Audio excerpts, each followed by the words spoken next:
What do you want most? Is it money, fame, power, contentment, personality, peace of mind, happiness? The 13 steps to riches described in this audiobook offer the shortest dependable philosophy of individual achievement ever presented for the benefit of the man or woman who is searching for a definite goal in life. Before beginning the audiobook, you will profit greatly if you recognize the fact that the book was not written to entertain. You cannot digest the contents properly in a week or a month.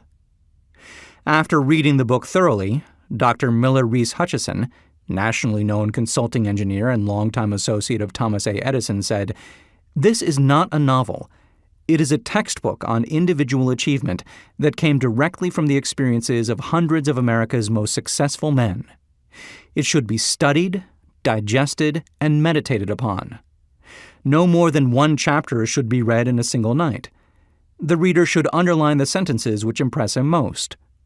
Later, he should go back to these marked lines and read them again. A real student will not merely read this book. He will absorb its contents and make them his own.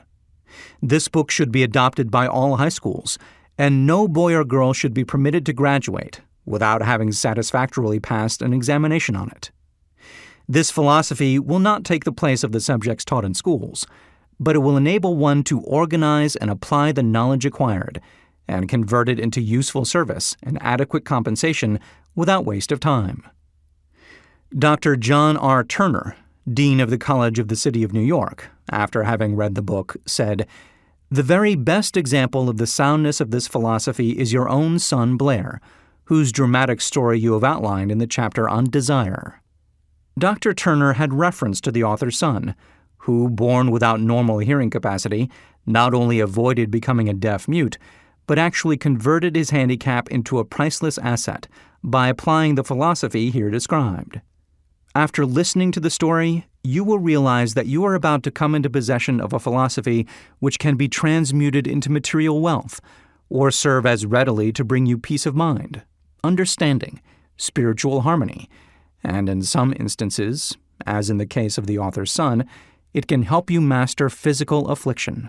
The author discovered, through personally analyzing hundreds of successful men, that all of them follow the habit of exchanging ideas through what is commonly called conferences. When they had problems to be solved, they sat down together and talked freely until they discovered, from their joint contribution of ideas, a plan that would serve their purpose. You who listen to this book will get most out of it by putting into practice the mastermind principle described in the audiobook. This you can do, as others are doing so successfully, by forming a study club, consisting of any desired number of people who are friendly and harmonious. The club should have a meeting at regular periods, as often as once each week. The procedure should consist of listening to one chapter of the book at each meeting, after which the contents of the chapter should be freely discussed by all members. Each member should make notes, putting down all ideas of his own inspired by the discussion. Each member should carefully read and analyze each chapter several days prior to its open reading and joint discussion in the club.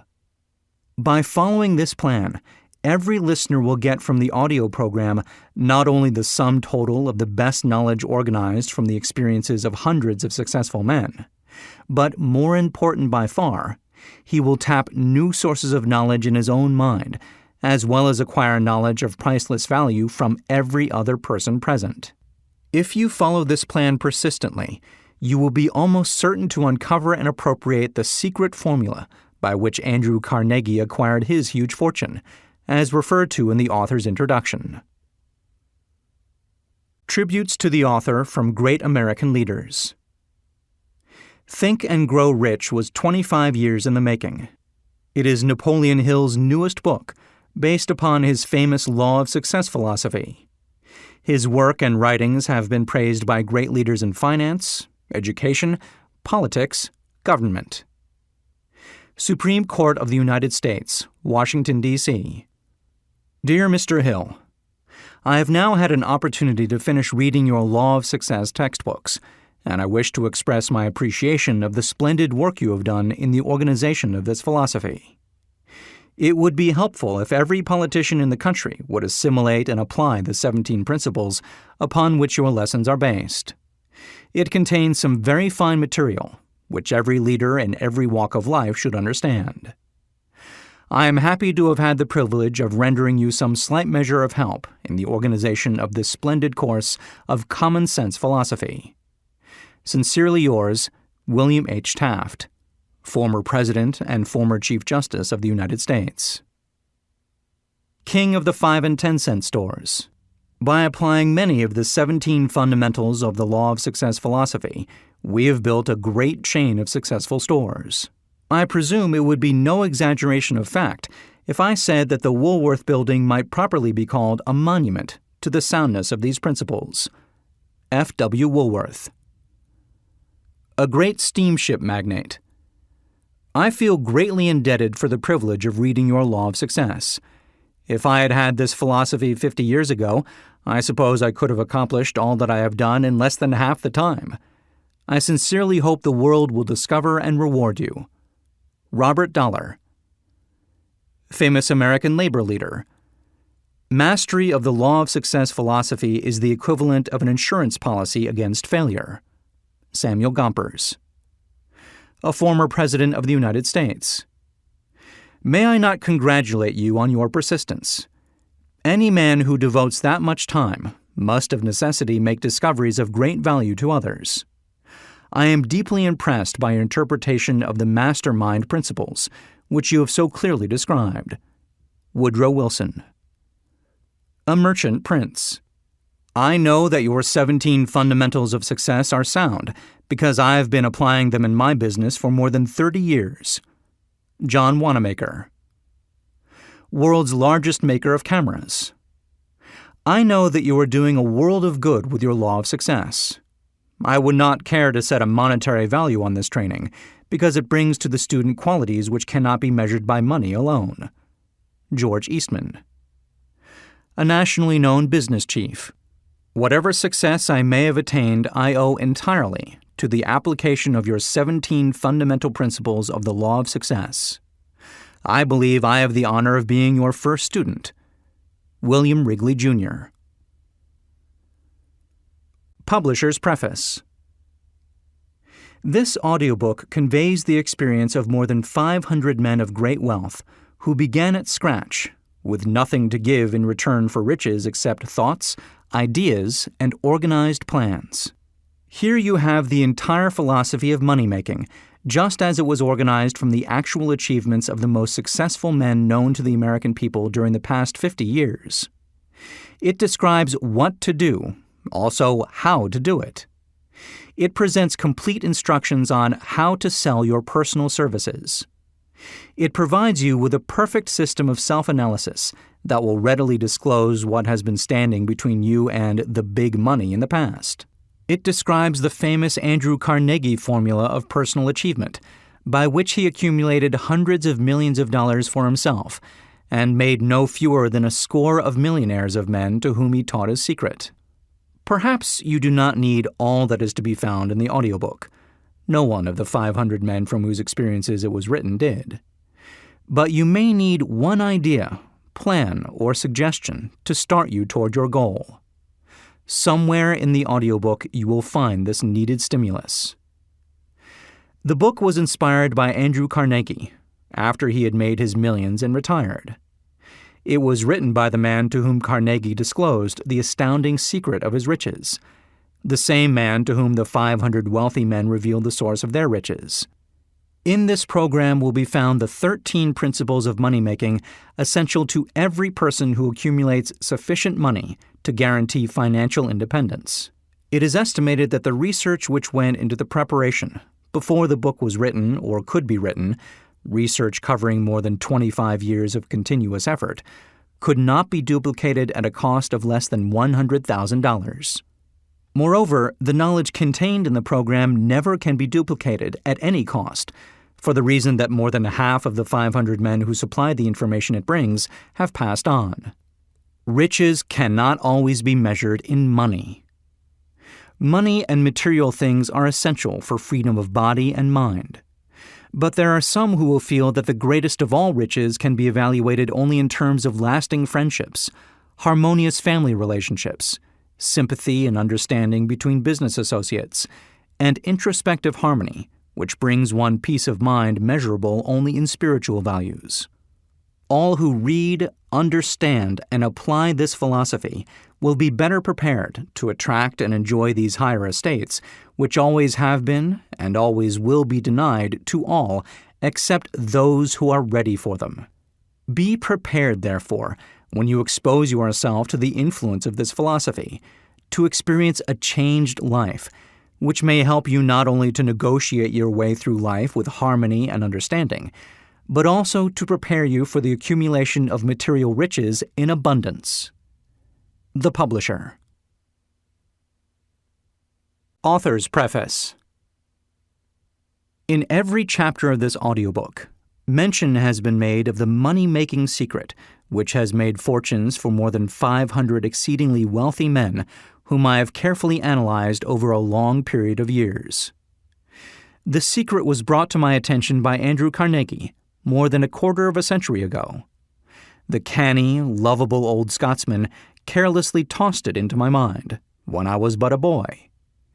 Then he sat back in his chair, with a merry twinkle in his eyes, and watched carefully to see if I had brains enough to understand the full significance of what he had said to me.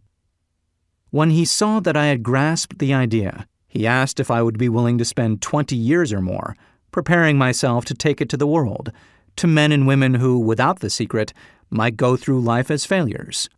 I said I would, and with Mr. Carnegie's cooperation, I have kept my promise. This book contains the secret, after having been put to a practical test by thousands of people in almost every walk of life. It was Mr. Carnegie's idea that the magic formula, which gave him a stupendous fortune, ought to be placed within reach of people who do not have time to investigate how men make money, and it was his hope that I might test and demonstrate the soundness of the formula through the experience of men and women in every calling.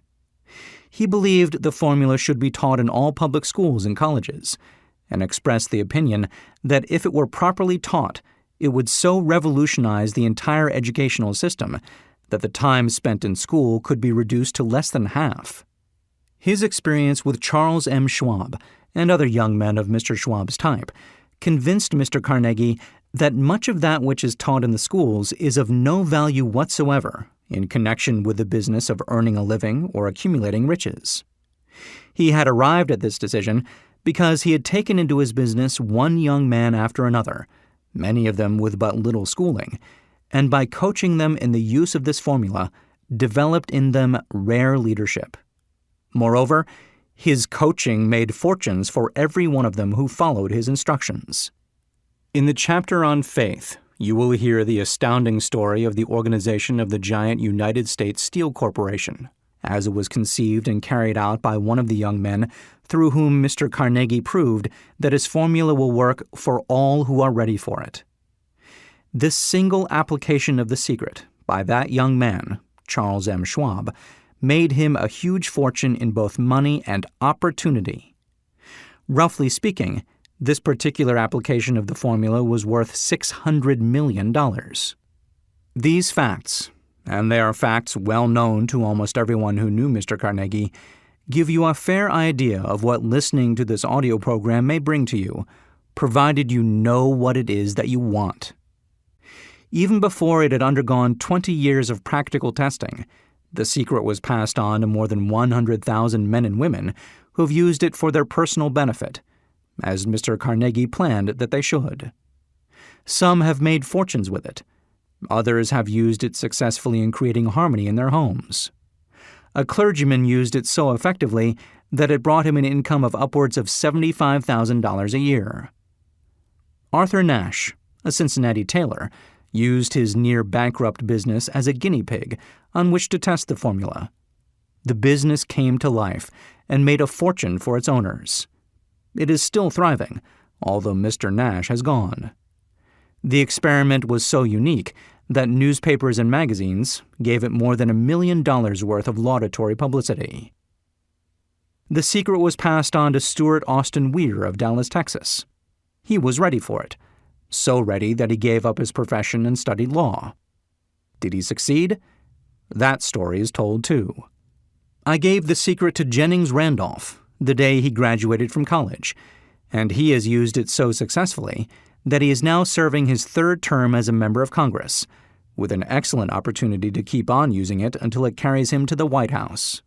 While serving as advertising manager of the LaSalle Extension University, when it was little more than a name, I had the privilege of seeing J.G. Chaplin, president of the university, use the formula so effectively that he has since made the LaSalle one of the great extension schools of the country.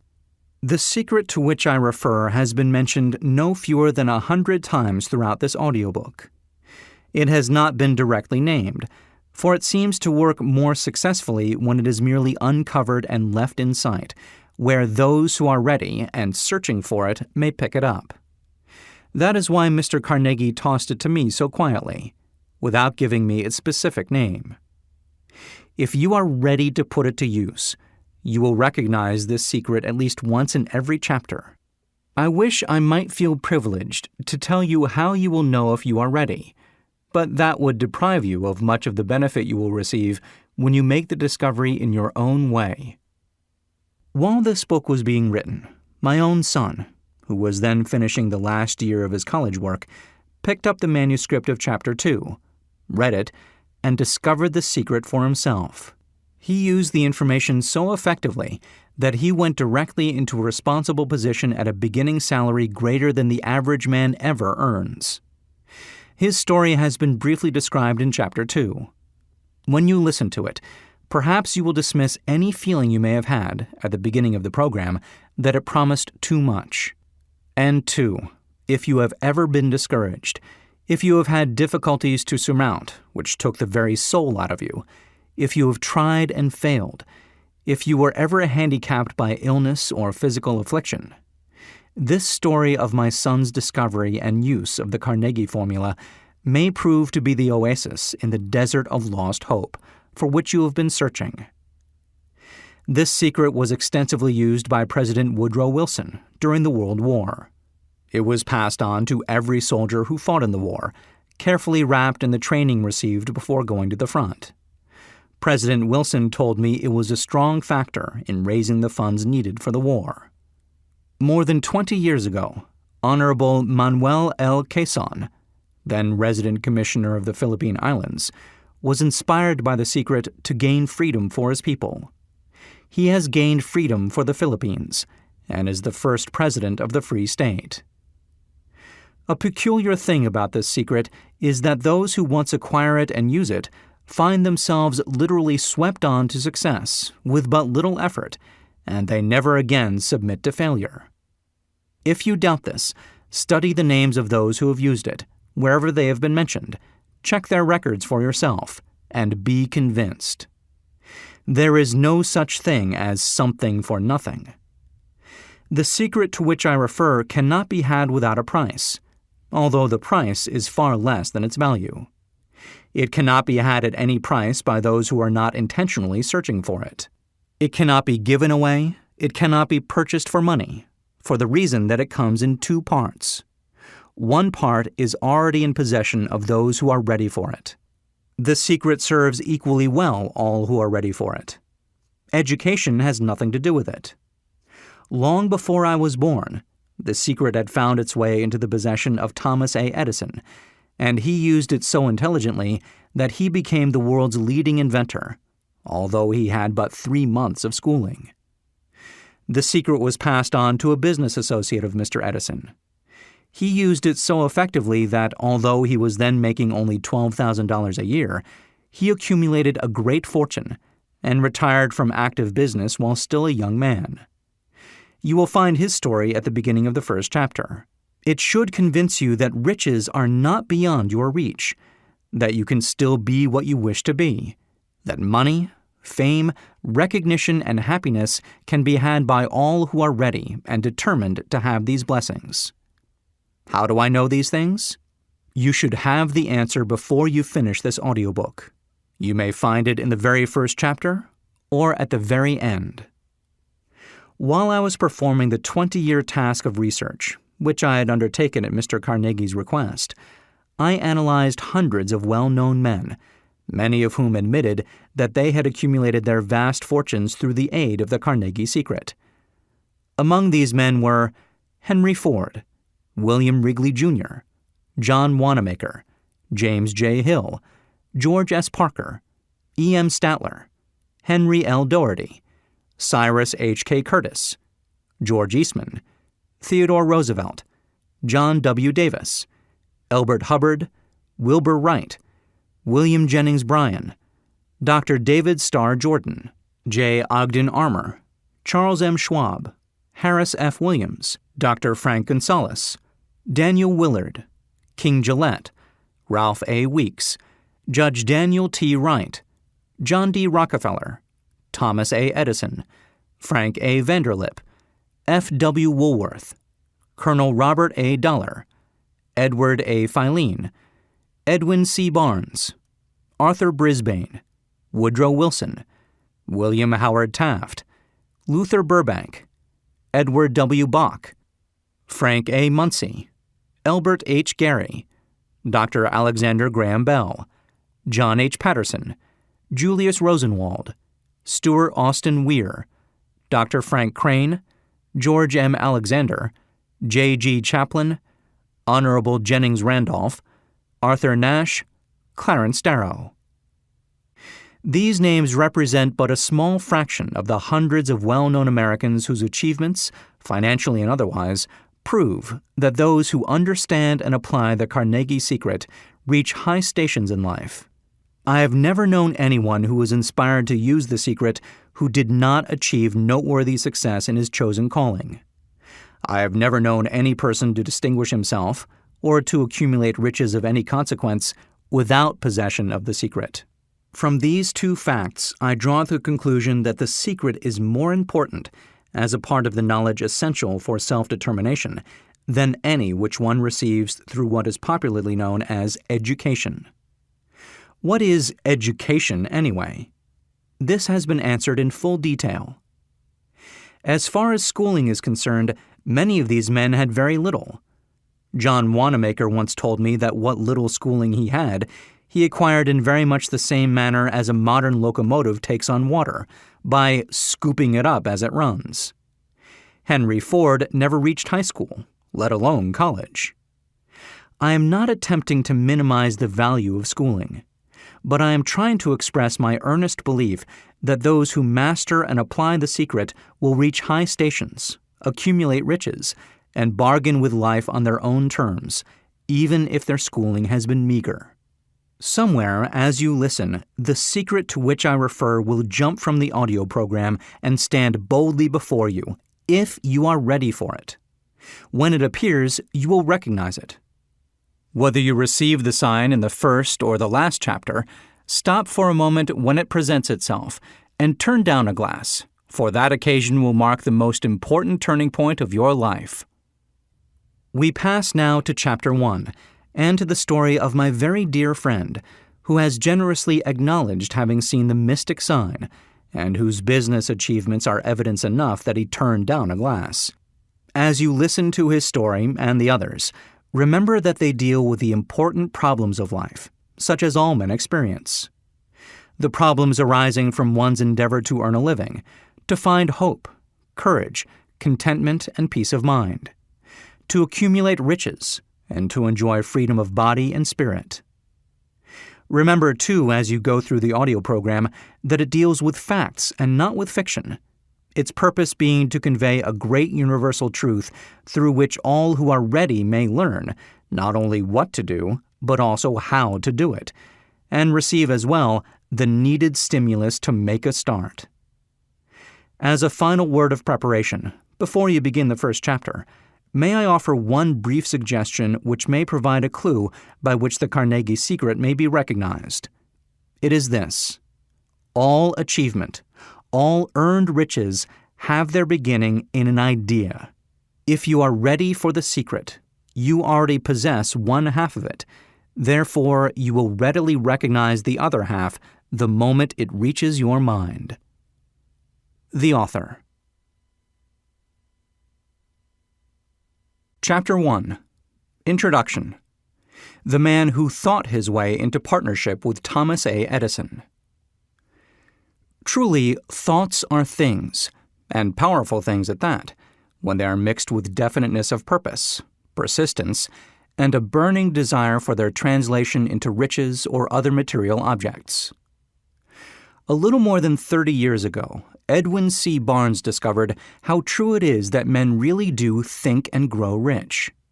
His discovery did not come about at one sitting. It came little by little, beginning with a burning desire to become a business associate of the great Edison. One of the chief characteristics of Barnes's desire was that it was definite. He wanted to work with Edison, not for him. Observe carefully the description of how he went about translating his desire into reality, and you will have a better understanding of the 13 principles which lead to riches. When this desire or impulse of thought first flashed into his mind, he was in no position to act upon it. Two difficulties stood in his way. He did not know Mr. Edison, and he did not have enough money to pay his railroad fare to Orange, New Jersey. These difficulties were sufficient to have discouraged the majority of men from making any attempt to carry out the desire. But his was no ordinary desire.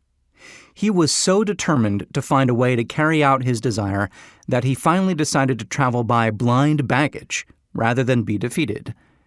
To the uninitiated, this means that he went to East Orange on a freight train. He presented himself at Mr. Edison's laboratory and announced he had come to go into business with the inventor. In speaking of the first meeting between Barnes and Edison years later, Mr. Edison said, "He stood there before me, looking like an ordinary tramp. But there was something in the expression of his face which conveyed the impression that he was determined to get what he had come after." I had learned from years of experience with men that when a man really desires a thing so deeply that he is willing to stake his entire future on a single turn of the wheel in order to get it, he is sure to win. I gave him the opportunity he asked for because I saw he had made up his mind to stand by until he succeeded. Subsequent events proved that no mistake was made. Just what young Barnes said to Mr. Edison on that occasion was far less important than that which he thought. Edison himself said so. It could not have been the young man's appearance which got him his start in the Edison office, for that was definitely against him. It was what he thought that counted. If the significance of this statement could be conveyed to every person who hears it, there would be no need for the remainder of this book. Barnes did not get his partnership with Edison on his first interview.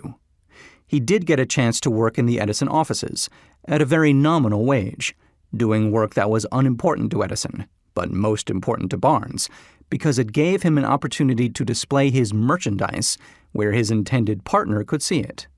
Months went by. Apparently nothing happened to bring the coveted goal which Barnes had set up in his mind as his definite major purpose.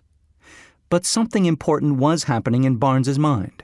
He was constantly intensifying his desire to become the business associate of Edison.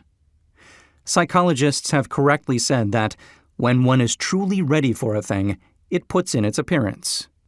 Barnes was ready for a business association with Edison. Moreover, he was determined to remain ready until he got that which he was seeking. He did not say to himself, well, what's the use? I guess I'll change my mind and try for a salesman's job.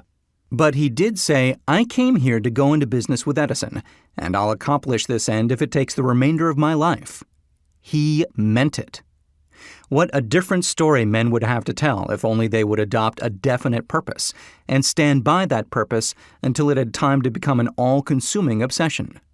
Maybe young Barnes did not know it at the time, but his bulldog determination, his persistence in standing back of a single desire, was destined to mow down all opposition and bring him the opportunity he was seeking. When the opportunity came, it appeared in a different form and from a different direction than Barnes had expected. That is one of the tricks of opportunity. It has a sly habit of slipping in by the back door, and often it comes disguised in the form of misfortune or temporary defeat. Perhaps this is why so many fail to recognize opportunity. Mr. Edison had just perfected a new office device, known at the time as the Edison dictating machine, now the Ediphone. His salesmen were not enthusiastic over the machine. They did not believe it could be sold without great effort. Barnes saw his opportunity. It had crawled in quietly, hidden in a queer-looking machine which interested no one but Barnes and the inventor. Barnes knew he could sell the Edison dictating machine. He suggested this to Edison and promptly got his chance. He did sell the machine. In fact, he sold it so successfully that Edison gave him a contract to distribute and market it all over the nation. Out of that business association grew the slogan, "Made by Edison and installed by Barnes." The business alliance has been in operation for more than 30 years. Out of it, Barnes has made himself rich in money, but he has done something infinitely greater. He has proved that one really may think and grow rich.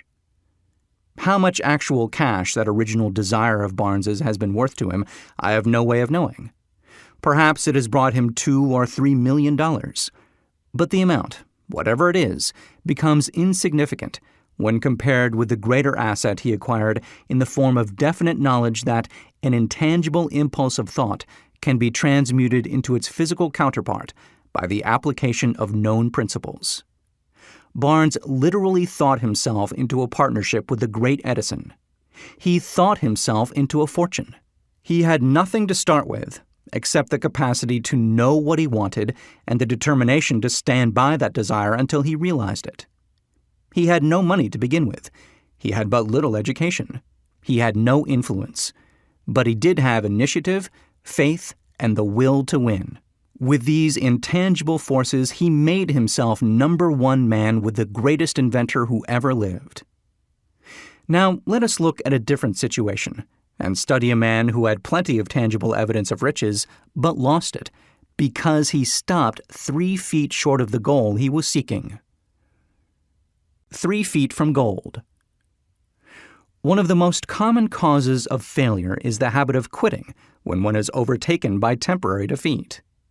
Every person is guilty of this mistake at one time or another. An uncle of R.U. Darby was caught by the gold fever in the gold rush days and went west to dig and grow rich. He had never heard that more gold has been mined from the brains of men than has ever been taken from the earth. He staked a claim and went to work with pick and shovel. The going was hard, but his lust for gold was definite. After weeks of labor, he was rewarded by the discovery of the shining ore. He needed machinery to bring the ore to the surface. Quietly, he covered up the mine, retraced his footsteps to his home in Williamsburg, Maryland, told his relatives and a few neighbors of the strike. They got together money for the needed machinery, had it shipped. The uncle and Darby went back to work the mine. The first car of ore was mined and shipped to a smelter. The returns proved they had one of the richest mines in Colorado. A few more cars of that ore would clear the debts. Then would come the big killing in profits. Down went the drills. Up went the hopes of Darby and Uncle. Then something happened. The vein of gold ore disappeared.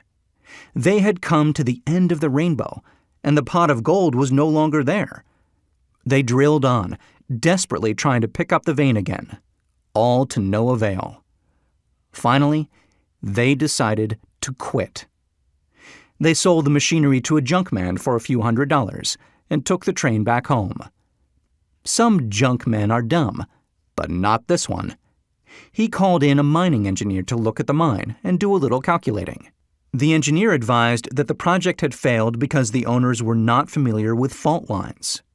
His calculations showed that the vein would be found just 3 feet from where the Darbys had stopped drilling. That is exactly where it was found. The junkman took millions of dollars in ore from the mine because he knew enough to seek expert counsel before giving up. Most of the money which went into the machinery was procured through the efforts of R.U. Darby, who was then a very young man. The money came from his relatives and neighbors because of their faith in him. He paid back every dollar of it, although he was years in doing so. Long afterward, Mr. Darby recouped his loss many times over when he made the discovery that desire can be transmuted into gold. The discovery came after he went into the business of selling life insurance. Remembering that he lost a huge fortune because he stopped 3 feet from gold, Darby profited by the experience in his chosen work by the simple method of saying to himself, "I stopped 3 feet from gold, but I will never stop because men say no when I ask them to buy insurance." Darby is one of a small group of fewer than 50 men who sell more than $1 million in life insurance annually. He owes his stickability to the lesson he learned from his quitability in the gold mining business. Before success comes in any man's life, he is sure to meet with much temporary defeat, and perhaps some failure. When defeat overtakes a man, the easiest and most logical thing to do is to quit. That is exactly what the majority of men do. More than 500 of the most successful men this country has ever known told the author their greatest success came just one step beyond the point at which defeat had overtaken them. Failure is a trickster with a keen sense of irony and cunning. It takes great delight in tripping one when success is almost within reach. A 50-cent lesson in persistence. Shortly after Mr. Darby received his degree from the University of Hard Knocks and had decided to profit by his experience in the gold mining business, he had the good fortune to be present on an occasion that proved to him that no does not necessarily mean no. One afternoon, he was helping his uncle grind wheat in an old-fashioned mill. The uncle operated a large farm on which a number of colored sharecrop farmers lived. Quietly, the door was opened, and a small colored child, the daughter of a tenant, walked in and took her place near the door. The uncle looked up, saw the child, and barked at her roughly, "What do you want?" Meekly, the child replied, "My mammy say send her 50 cents. "I'll not do it," the uncle retorted.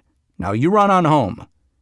"Yes, sir," the child replied, but she did not move. The uncle went ahead with his work, so busily engaged that he did not pay enough attention to the child to observe that she did not leave. When he looked up and saw her still standing there, he yelled at her, "I told you to go on home. Now go, or I'll take a switch to you." The little girl said, "Yes, sir," but she did not budge an inch. The uncle dropped a sack of grain he was about to pour into the mill hopper, picked up a barrel stave, and started toward the child with an expression on his face that indicated trouble. Darby held his breath. He was certain he was about to witness a murder. He knew his uncle had a fierce temper. He knew that colored children were not supposed to defy white people in that part of the country. When the uncle reached the spot where the child was standing, she quickly stepped forward one step, looked up into his eyes, and screamed at the top of her shrill voice, "My mammy's got to have that 50 cents!"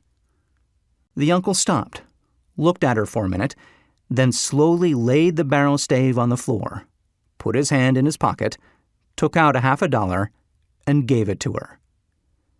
The child took the money and slowly backed toward the door, never taking her eyes off the man whom she had just conquered.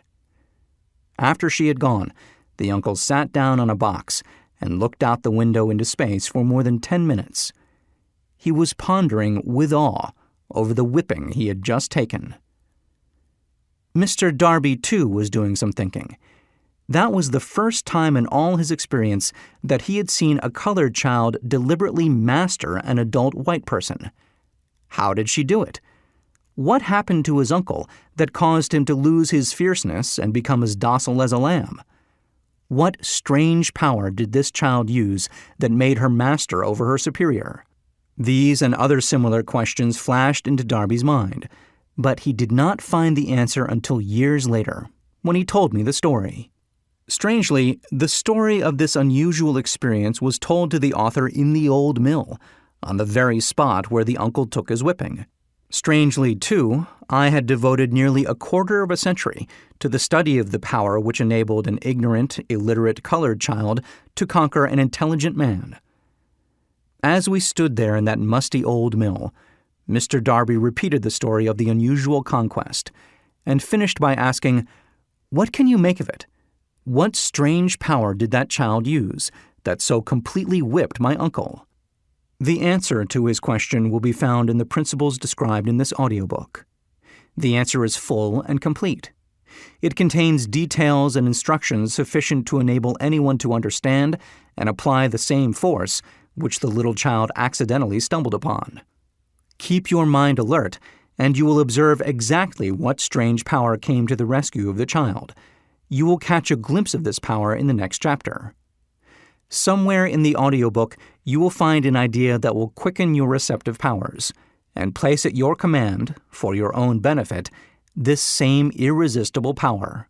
The awareness of this power may come to you in the first chapter, or it may flash into your mind in some subsequent chapter. It may come in the form of a single idea, or it may come in the nature of a plan or a purpose.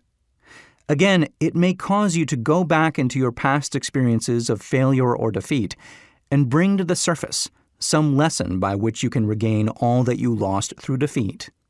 After I had described to Mr. Darby the power unwittingly used by the little colored child, he quickly retraced his 30 years of experience as a life insurance salesman and frankly acknowledged that his success in that field was due in no small degree to the lesson he had learned from the child.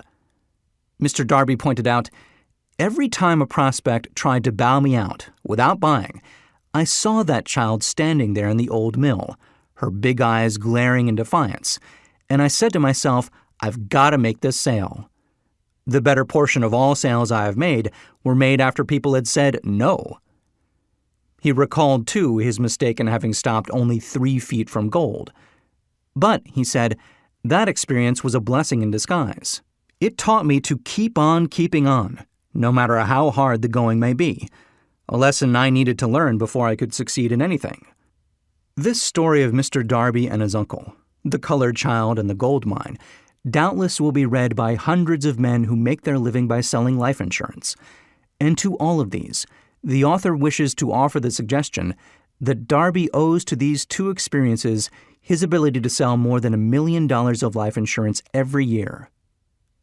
Life is strange and often imponderable. Both the successes and the failures have their roots in simple experiences. Mr. Darby's experiences were commonplace and simple enough, yet they held the answer to his destiny in life. Therefore, they were as important, to him, as life itself. He profited by these 2 dramatic experiences because he analyzed them and found the lesson they taught. But what of the man who has neither the time nor the inclination to study failure in search of knowledge that may lead to success? Where and how is he to learn the art of converting defeat into stepping stones to opportunity? In answer to these questions, this book was written. The answer called for a description of 13 principles. But remember, as you listen, the answer you may be seeking to the questions which have caused you to ponder over the strangeness of life may be found in your own mind through some idea, plan, or purpose which may spring into your mind as you read. One sound idea is all that one needs to achieve success. The principles described in this program contain the best and the most practical of all that is known concerning ways and means of creating useful ideas. Before we go any further in our approach to the description of these principles, we believe you are entitled to receive this important suggestion. When riches begin to come, they come so quickly, in such great abundance, that one wonders where they have been hiding during all those lean years. This is an astounding statement, and all the more so when we take into consideration the popular belief that riches come only to those who work hard and long. When you begin to think and grow rich, you will observe that riches begin with a state of mind, with definiteness of purpose, with little or no hard work. You and every other person ought to be interested in knowing how to acquire that state of mind which will attract riches. I spent 25 years in research, analyzing more than 25,000 people, because I too wanted to know how wealthy men become that way. Without that research, this book could not have been written. Here take notice of a very significant truth, viz., the business depression started in 1929 and continued on to an all-time record of destruction until sometime after President Roosevelt entered office. Then the depression began to fade into nothingness. Just as an electrician in a theater raises the lights so gradually that darkness is transmuted into light before you realize it, so did the spell of fear in the minds of the people gradually fade away and become faith. Observe very closely. As soon as you master the principles of this philosophy and begin to follow the instructions for applying those principles, your financial status will begin to improve, and everything you touch will begin to transmute itself into an asset for your benefit. Impossible? Not at all. One of the main weaknesses of mankind is the average man's familiarity with the word impossible. He knows all the rules which will not work. He knows all the things which cannot be done. This book was written for those who seek the rules which have made others successful and are willing to stake everything on those rules. A great many years ago, I purchased a fine dictionary. The first thing I did with it was to turn to the word impossible and neatly clip it out of the book. That would not be an unwise thing for you to do. Success comes to those who become success conscious. Failure comes to those who indifferently allow themselves to become failure conscious. The object of this audiobook is to help all who seek it, to learn the art of changing their minds from failure consciousness to success consciousness. Another weakness found in altogether too many people is the habit of measuring everything and everyone by their own impressions and beliefs. Some who will hear this will believe that no one can think and grow rich. They cannot think in terms of riches because their thought habits have been steeped in poverty, want, misery, failure, and defeat. These unfortunate people remind me of a prominent Chinese who came to America to be educated in American ways. He attended the University of Chicago. One day, President Harper met this young Oriental on the campus, stopped to chat with him for a few minutes, and asked what had impressed him as being the most noticeable characteristic of the American people. "Why," the Chinaman exclaimed, "the queer slant of your eyes. Your eyes are off slant." What do we say about the Chinese? We refuse to believe that which we do not understand. We foolishly believe that our own limitations are the proper measure of limitations. Sure, the other fellow's eyes are off slant because they are not the same as our own. Millions of people look at the achievements of Henry Ford after he has arrived and envy him because of his good fortune, or luck, or genius, or whatever it is that they credit for Ford's fortune. Perhaps one person in every 100,000 knows the secret of Ford's success, and those who do know are too modest or too reluctant to speak of it because of its simplicity. A single transaction will illustrate the secret perfectly. A few years back, Ford decided to produce his now famous V8 motor. He chose to build an engine with the entire 8 cylinders cast in one block, and instructed his engineers to produce a design for the engine. The design was placed on paper, but the engineers agreed to a man that it was simply impossible to cast an 8-cylinder gas engine block in one piece. Ford said, "Produce it anyway." But they replied, "It's impossible." "Go ahead," Ford commanded, "and stay on the job until you succeed, no matter how much time is required." The engineers went ahead. There was nothing else for them to do if they were to remain on the Ford staff. 6 months went by. Nothing happened. Another 6 months passed, and still nothing happened. The engineers tried every conceivable plan to carry out the orders, but the thing seemed out of the question. Impossible. At the end of the year, Ford checked with his engineers, and again they informed him they had found no way to carry out his orders. "Go right ahead," said Ford. "I want it, and I'll have it." They went ahead, and then, as if by a stroke of magic, the secret was discovered. The Ford determination had won once more. This story may not be described with minute accuracy, but the sum and substance of it is correct.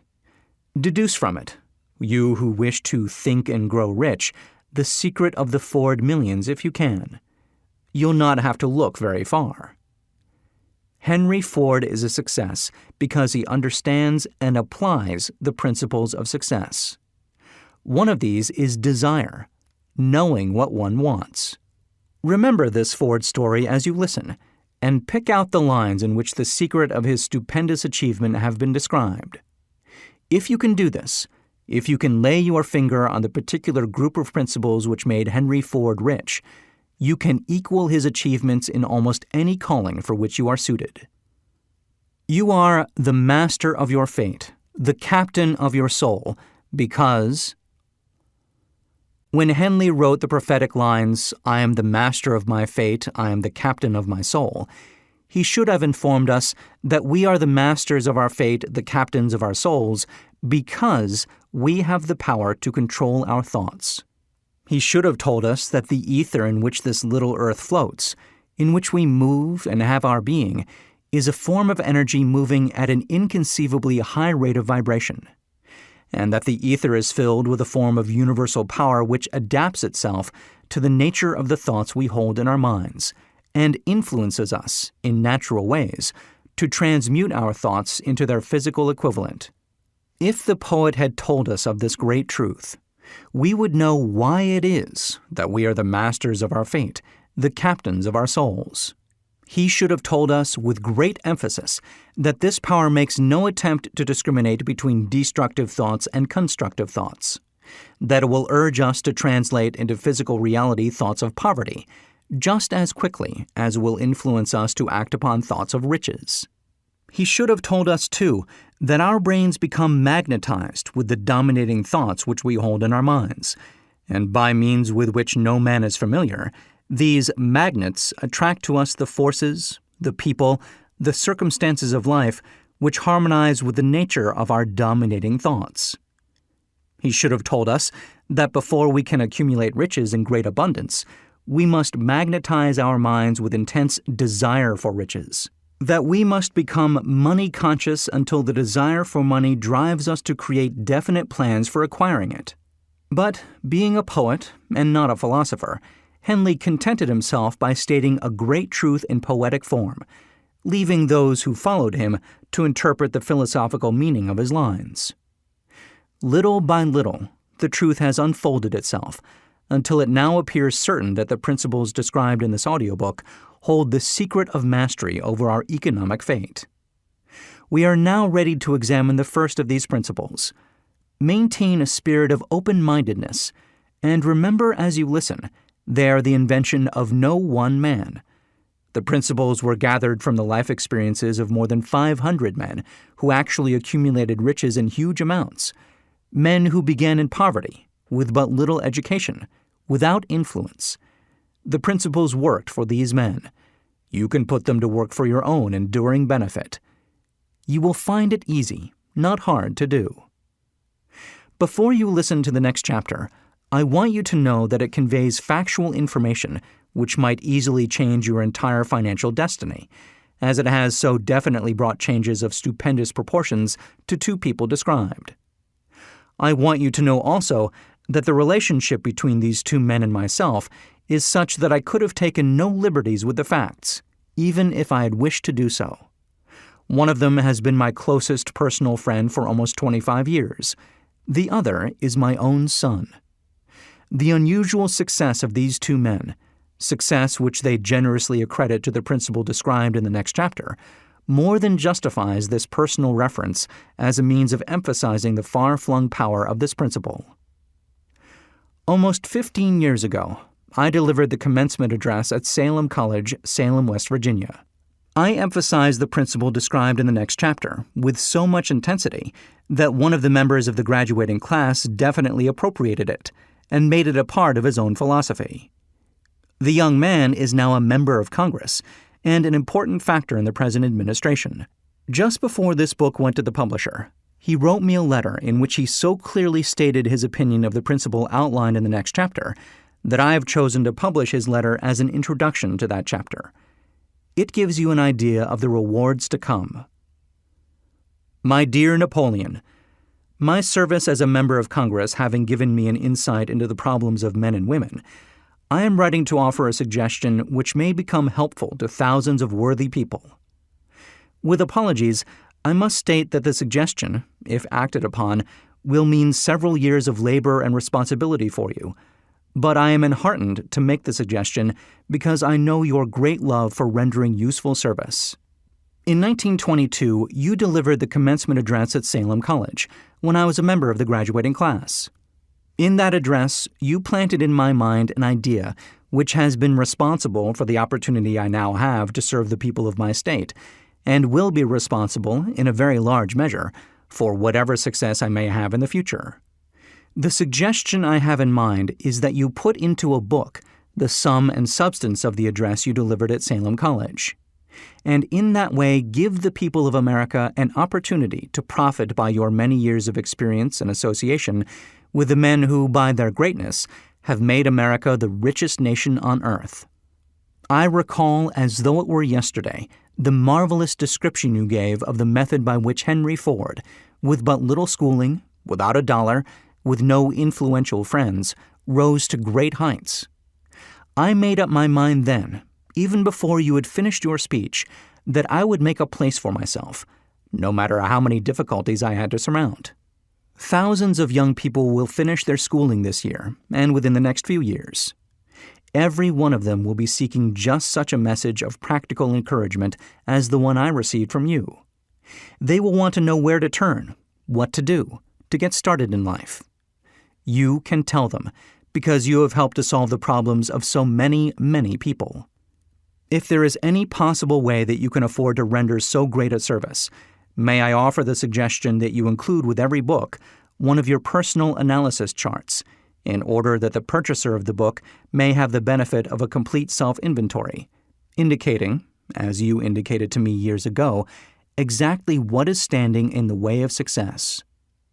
Such a service as this, providing the readers of your book with a complete, unbiased picture of their faults and their virtues, would mean to them the difference between success and failure. The service would be priceless. Millions of people are now facing the problem of staging a comeback because of the Depression. And I speak from personal experience when I say, I know these earnest people would welcome the opportunity to tell you their problems and to receive your suggestions for the solution. You know the problems of those who face the necessity of beginning all over again. There are thousands of people in America today who would like to know how they can convert ideas into money, people who must start at scratch, without finances, and recoup their losses. If anyone can help them, you can. If you publish the book, I would like to own the first copy that comes from the press, personally autographed by you. With best wishes, believe me, cordially yours, Jennings Randolph. Chapter 2. Desire. The starting point of all achievement. The first step toward riches. When Edwin C. Barnes climbed down from the freight train in Orange, New Jersey more than 30 years ago, he may have resembled a tramp, but his thoughts were those of a king. As he made his way from the railroad tracks to Thomas A. Edison's office, his mind was at work. He saw himself standing in Edison's presence. He heard himself asking Mr. Edison for an opportunity to carry out the one consuming obsession of his life, a burning desire to become the business associate of the great inventor. Barnes's desire was not a hope. It was not a wish. It was a keen, pulsating desire, which transcended everything else. It was definite. The desire was not new when he approached Edison. It had been Barnes's dominating desire for a long time.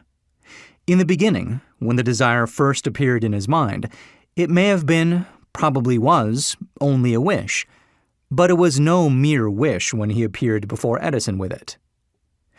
A few years later, Edwin C. Barnes again stood before Edison, in the same office where he first met the inventor. This time his desire had been translated into reality. He was in business with Edison. The dominating dream of his life had become a reality. Today, people who know Barnes envy him because of the break life yielded him. They see him in the days of his triumph, without taking the trouble to investigate the cause of his success. Barnes succeeded because he chose a definite goal, placed all his energy, all his willpower, all his effort, everything back of that goal. He did not become the partner of Edison the day he arrived. He was content to start in the most menial work, as long as it provided an opportunity to take even one step toward his cherished goal. 5 years passed before the chance he had been seeking made its appearance.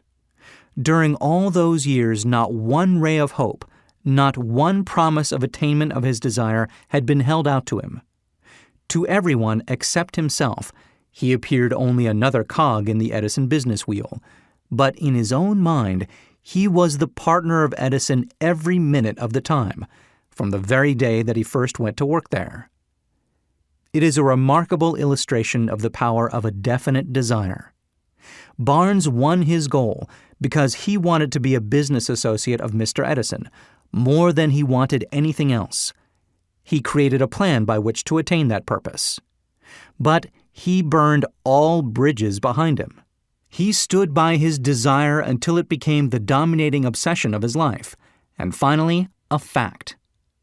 When he went to Orange, he did not say to himself, "I will try to induce Edison to give me a job of some sort." He said, "I will see Edison and put him on notice that I have come to go into business with him." He did not say, "I will work there for a few months, and if I get no encouragement, I will quit and get a job somewhere else." He did say, "I will start anywhere. I will do anything Edison tells me to do, but before I am through, I will be his associate." He did not say, "I will keep my eyes open for another opportunity, in case I fail to get what I want in the Edison organization." He said, "There is but one thing in this world that I am determined to have, and that is a business association with Thomas A. Edison. I will burn all bridges behind me and stake my entire future on my ability to get what I want." He left himself no possible way of retreat. He had to win or perish. That is all there is to the Barnes story of success. A long while ago, a great warrior faced a situation which made it necessary for him to make a decision which ensured his success on the battlefield. He was about to send his armies against a powerful foe, whose men outnumbered his own.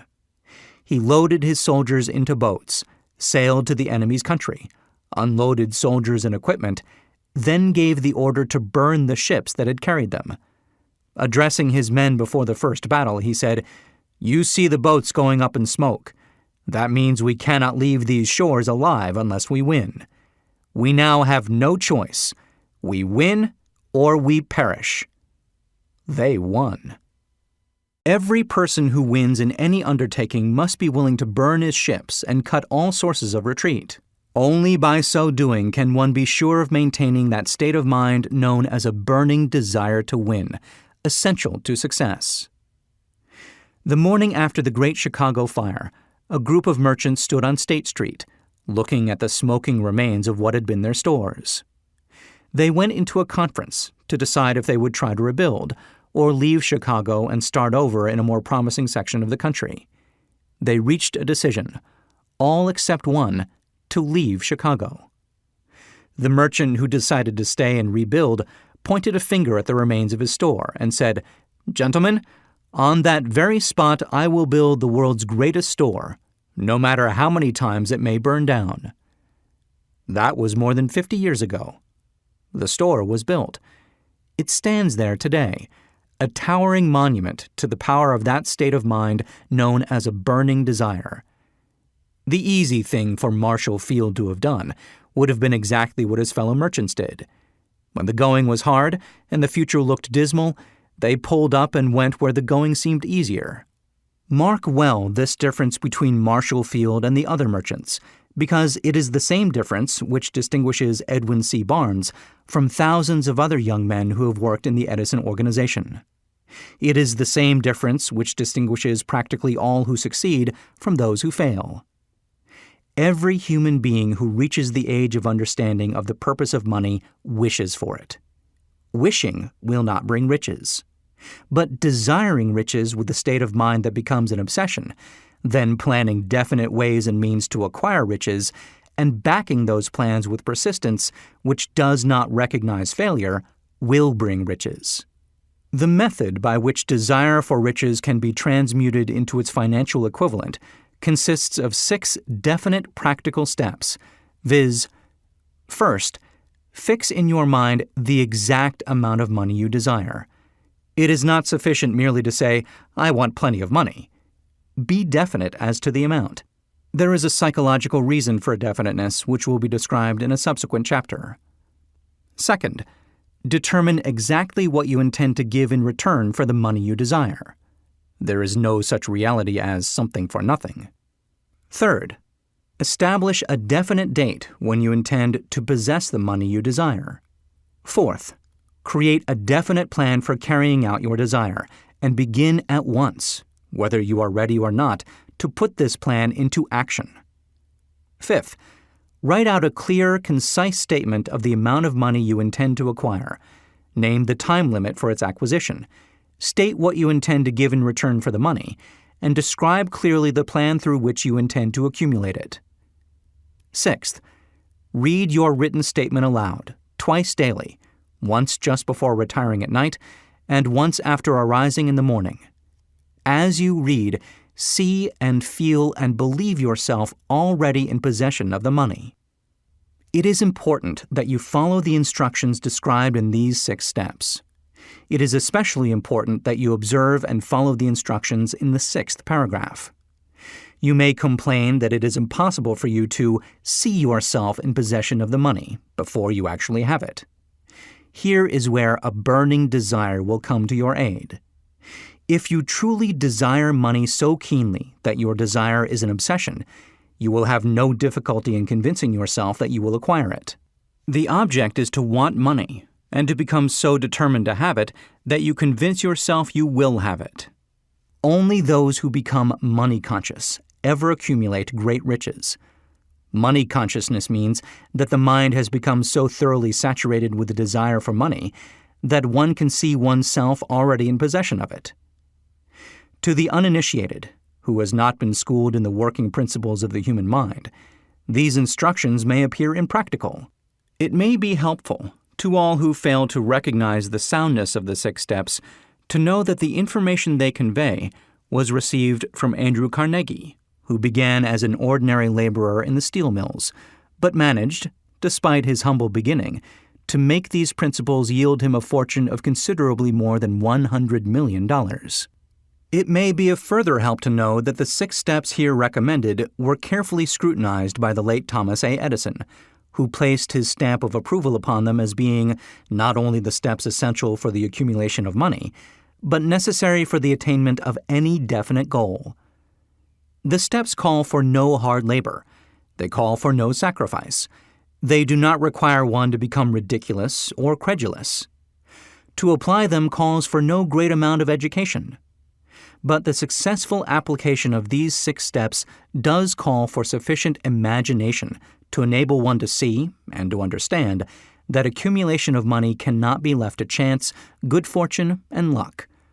One must realize that all who have accumulated great fortunes first did a certain amount of dreaming, hoping, wishing, desiring, and planning before they acquired money. You may as well know right here that you can never have riches in great quantities unless you can work yourself into a white heat of desire for money and actually believe you will possess it. You may as well know also that every great leader, from the dawn of civilization down to the present, was a dreamer. Christianity is the greatest potential power in the world today because its founder was an intense dreamer who had the vision and the imagination to see realities in their mental and spiritual form before they had been transmuted into physical form. If you do not see great riches in your imagination, you will never see them in your bank balance. Never in the history of America has there been so great an opportunity for practical dreamers as now exists. The 6-year economic collapse has reduced all men substantially to the same level. A new race is about to be run. The stakes represent huge fortunes which will be accumulated within the next 10 years. The rules of the race have changed because we now live in a changed world that definitely favors the masses, those who had but little or no opportunity to win under the conditions existing during the Depression, when fear paralyzed growth and development.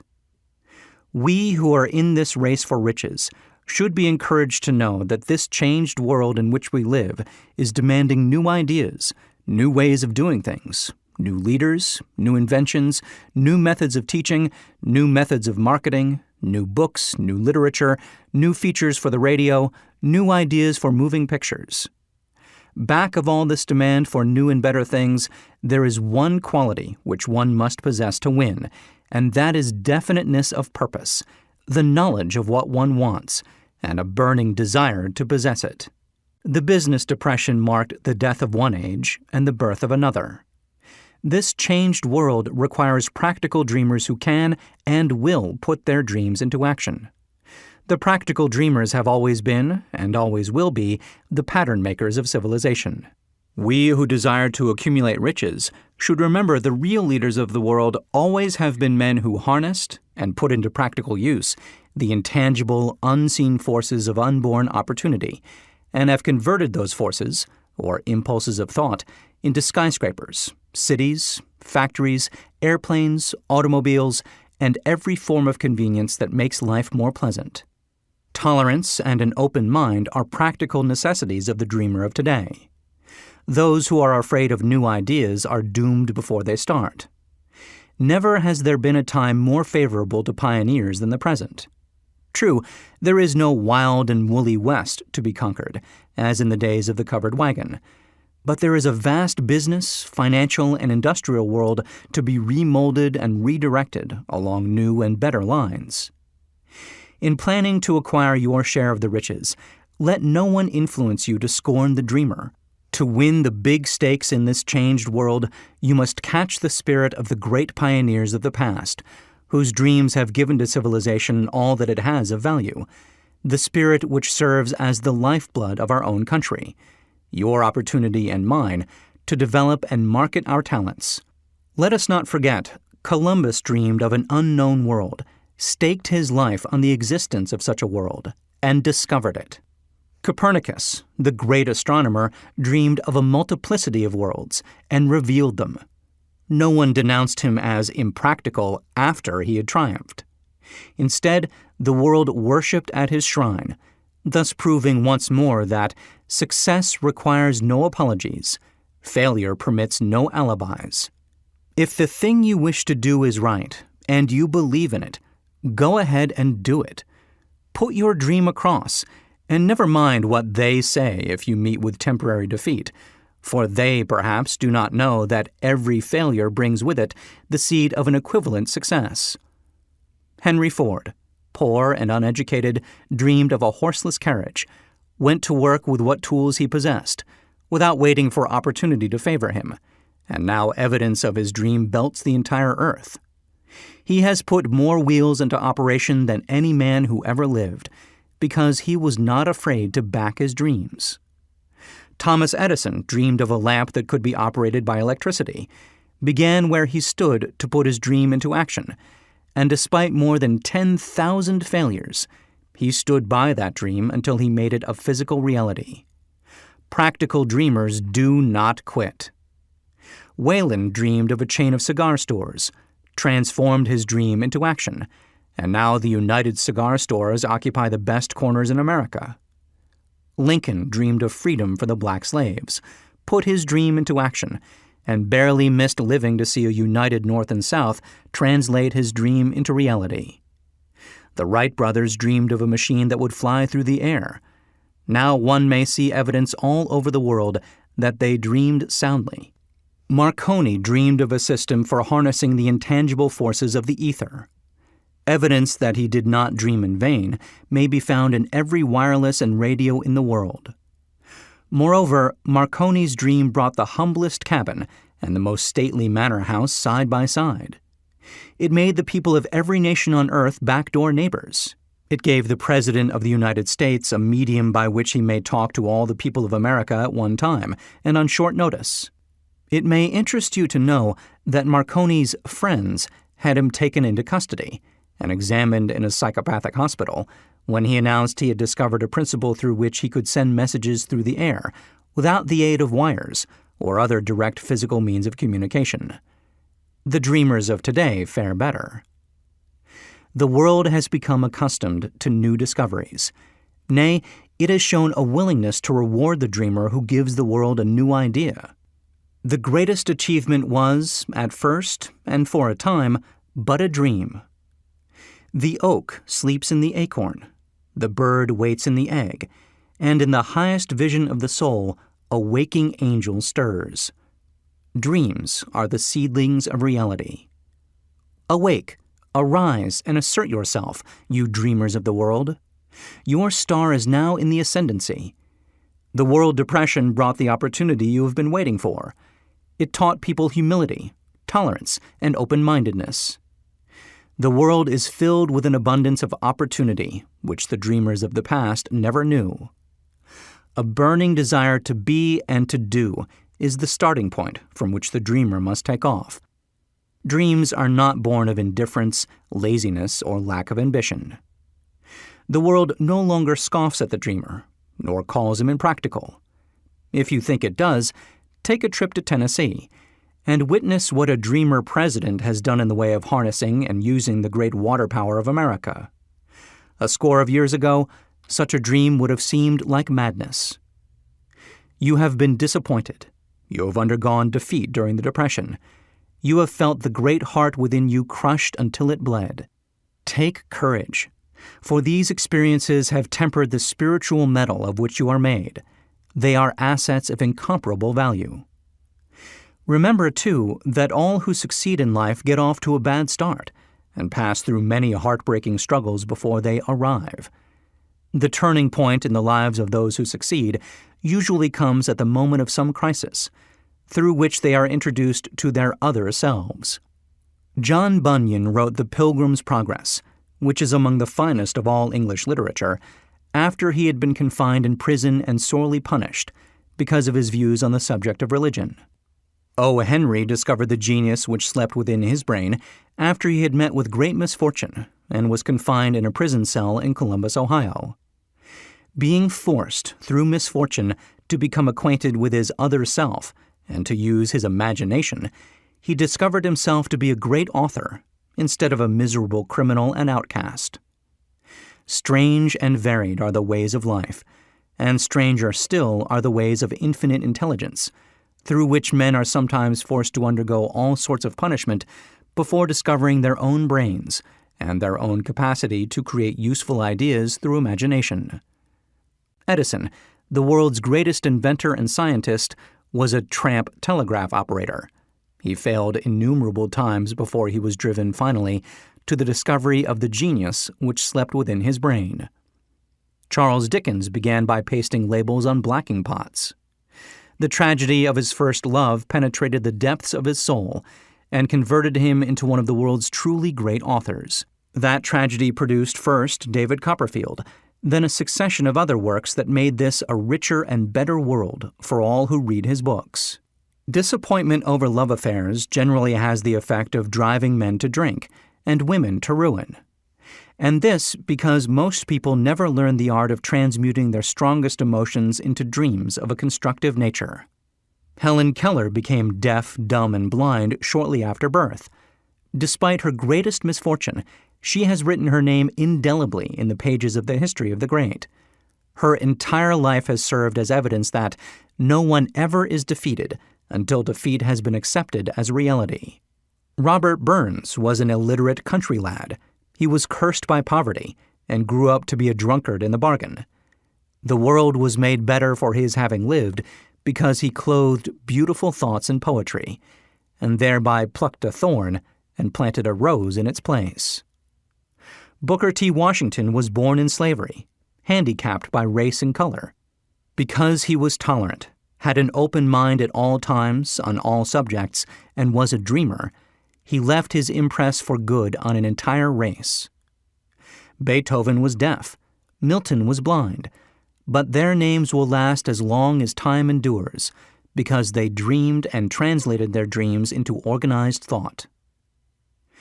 Before passing to the next chapter, kindle anew in your mind the fire of hope, faith, courage, and tolerance.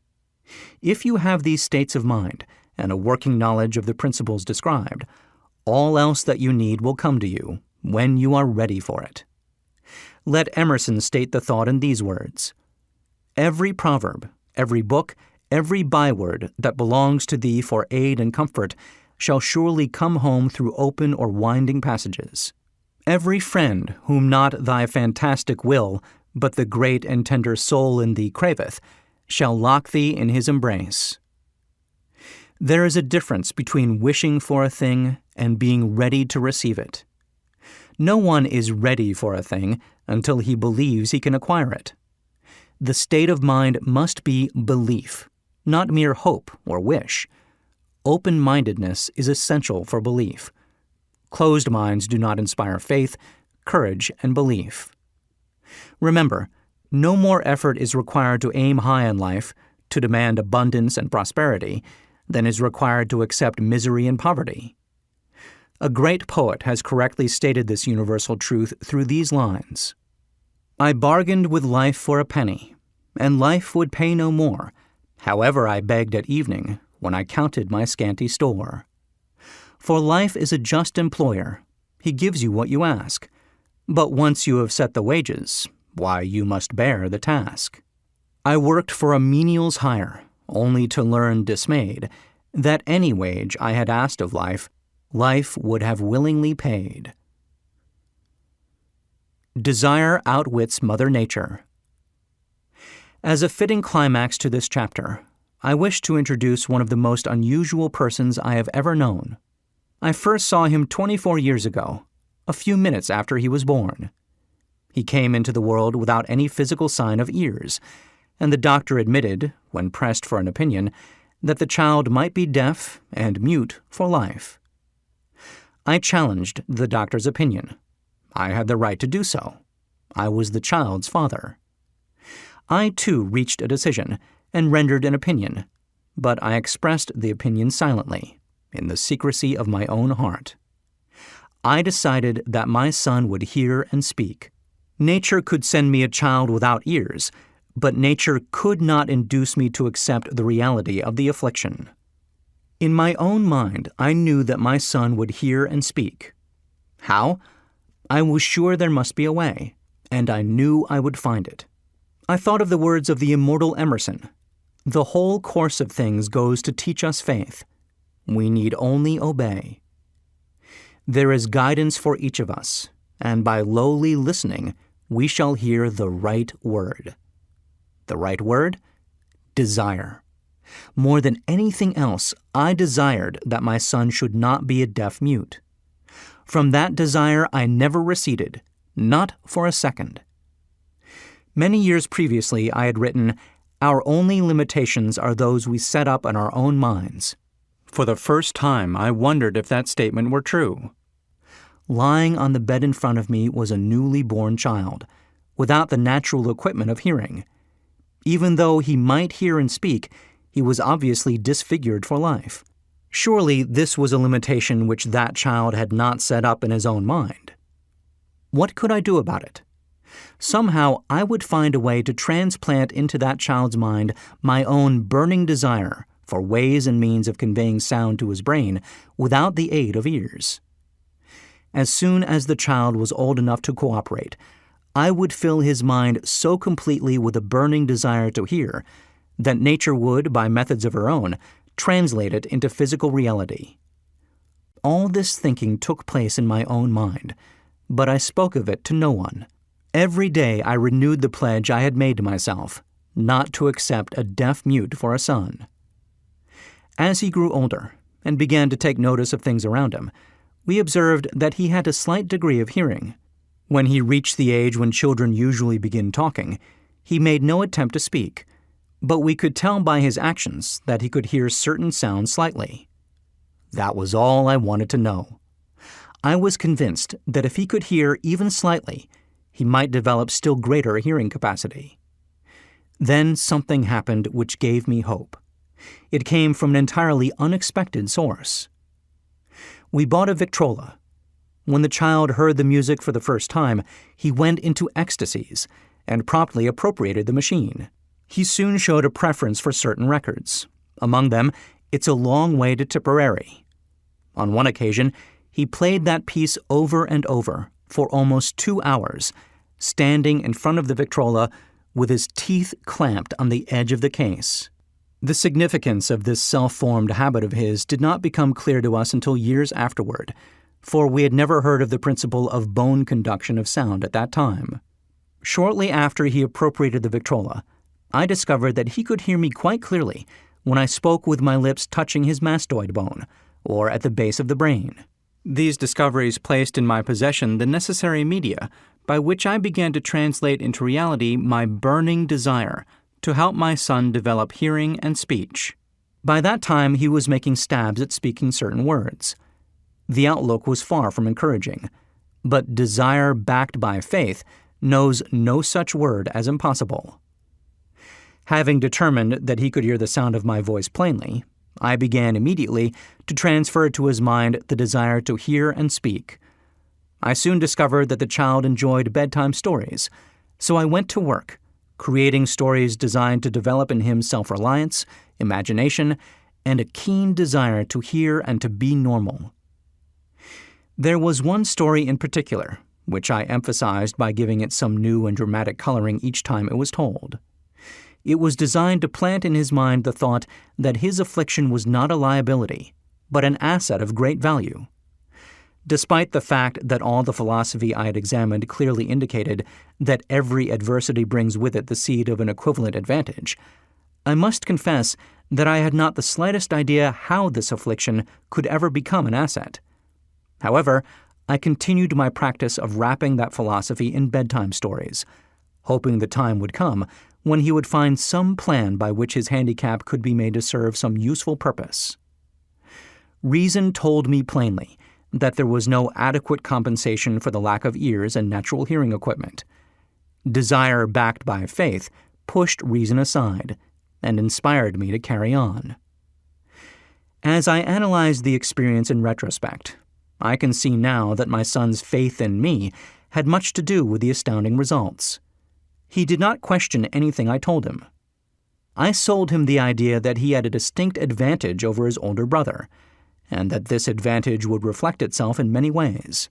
For example, the teachers in school would observe that he had no ears, and because of this, they would show him special attention and treat him with extraordinary kindness.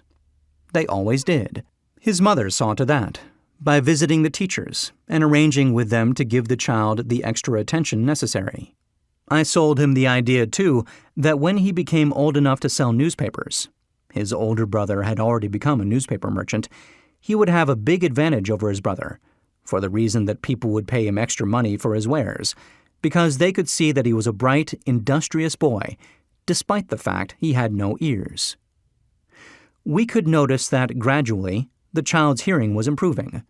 Moreover, he had not the slightest tendency to be self-conscious because of his affliction. When he was about 7, he showed the first evidence that our method of servicing his mind was bearing fruit. For several months, he begged for the privilege of selling newspapers, but his mother would not give her consent. She was afraid that his deafness made it unsafe for him to go on the street alone. Finally, he took matters in his own hands. One afternoon, when he was left at home with the servants, he climbed through the kitchen window, shinnied to the ground, and set out on his own. He borrowed 6 cents in capital from the neighborhood shoemaker, invested it in papers, sold out, reinvested, and kept repeating until late in the evening. After balancing his accounts and paying back the 6 cents he had borrowed from his banker, he had a net profit of 42 cents.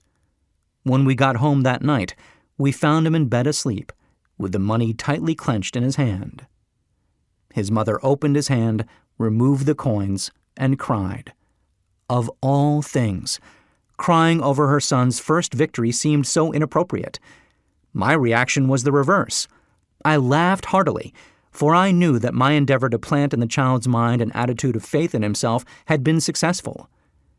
His mother saw in his first business venture a little deaf boy who had gone out in the streets and risked his life to earn money. I saw a brave, ambitious, self-reliant little businessman whose stock in himself had been increased 100% because he had gone into business on his own initiative and had won.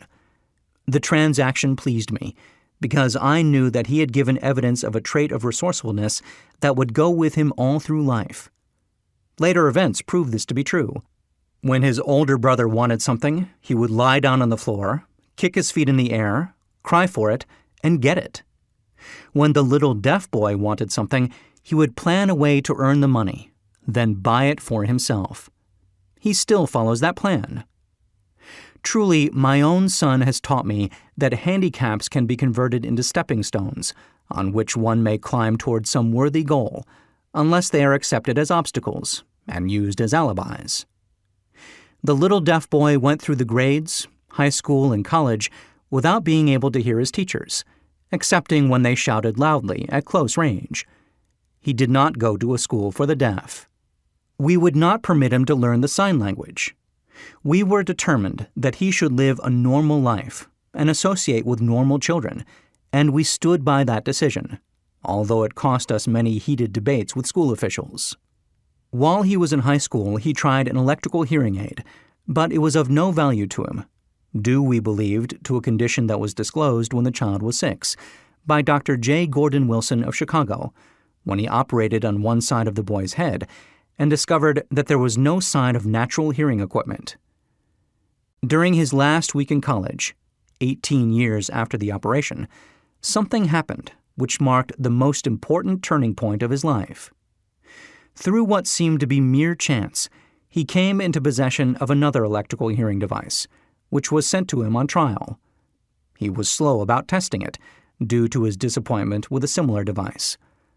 Finally, he picked the instrument up and, more or less carelessly, placed it on his head, hooked up the battery, and lo, as if by a stroke of magic, his lifelong desire for normal hearing became a reality. For the first time in his life, he heard practically as well as any person with normal hearing. God moves in mysterious ways, his wonders to perform. Overjoyed because of the changed world which had been brought to him through his hearing device, he rushed to the telephone, called his mother, and heard her voice perfectly. The next day, he plainly heard the voices of his professors in class, for the first time in his life. Previously, he could hear them only when they shouted at short range. He heard the radio. He heard the talking pictures. For the first time in his life, he could converse freely with other people, without the necessity of their having to speak loudly. Truly, he had come into possession of a changed world.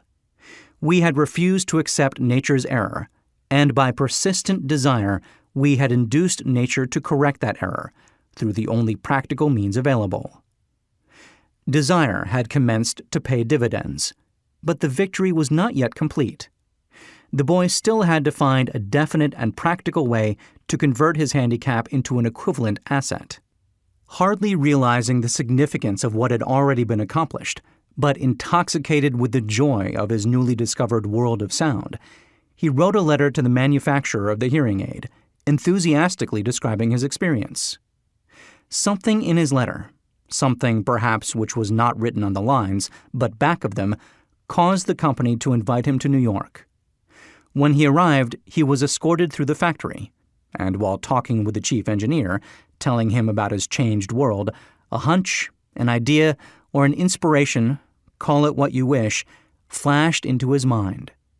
It was this impulse of thought which converted his affliction into an asset, destined to pay dividends in both money and happiness to thousands for all time to come. The sum and substance of that impulse of thought was this. It occurred to him that he might be of help to the millions of deafened people who go through life without the benefit of hearing devices, if he could find a way to tell them the story of his changed world. Then and there, he reached a decision to devote the remainder of his life to rendering useful service to the hard of hearing.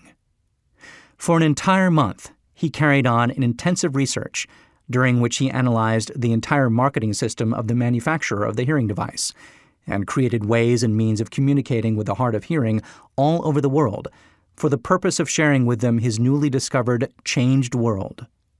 When this was done, he put in writing a 2-year plan based upon his findings.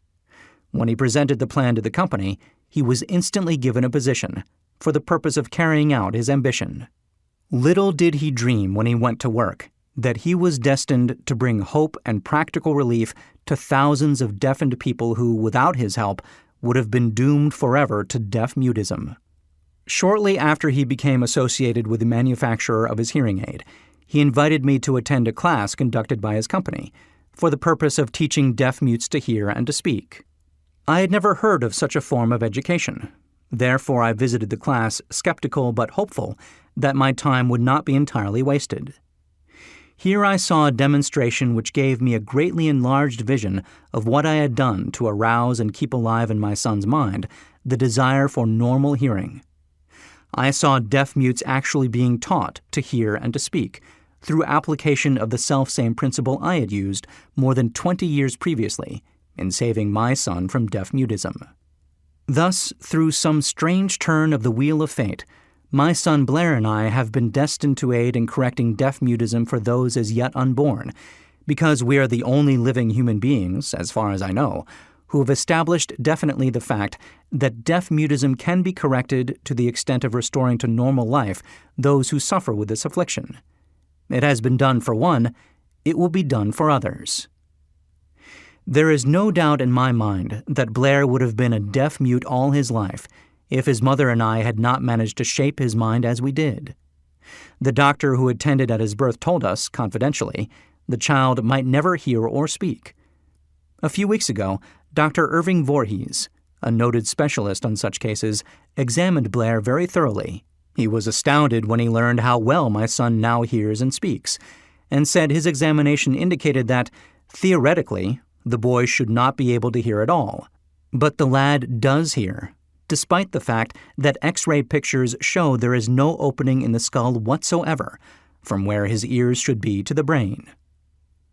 When I planted in his mind the desire to hear and talk and live as a normal person, there went with that impulse some strange influence which caused nature to become bridge builder and span the gulf of silence between his brain and the outer world, by some means which the keenest medical specialists have not been able to interpret. It would be sacrilege for me to even conjecture as to how nature performed this miracle. It would be unforgivable if I neglected to tell the world as much as I know of the humble part I assumed in this strange experience. It is my duty and a privilege to say I believe, and not without reason, that nothing is impossible to the person who backs desire with enduring faith. Verily, a burning desire has devious ways of transmuting itself into its physical equivalent. Blair desired normal hearing. Now he has it. He was born with a handicap which might easily have sent one with a less defined desire to the street with a bundle of pencils and a tin cup. That handicap now promises to serve as the medium by which he will render useful service to many millions of hard of hearing, also to give him useful employment at adequate financial compensation the remainder of his life. The little white lies I planted in his mind when he was a child, by leading him to believe his affliction would become a great asset, which he could capitalize, has justified itself. Verily, there is nothing, right or wrong, which belief plus burning desire cannot make real. These qualities are free to everyone. In all my experience in dealing with men and women who had personal problems, I never handled a single case which more definitely demonstrates the power of desire. Authors sometimes make the mistake of writing of subjects of which they have but superficial or very elementary knowledge.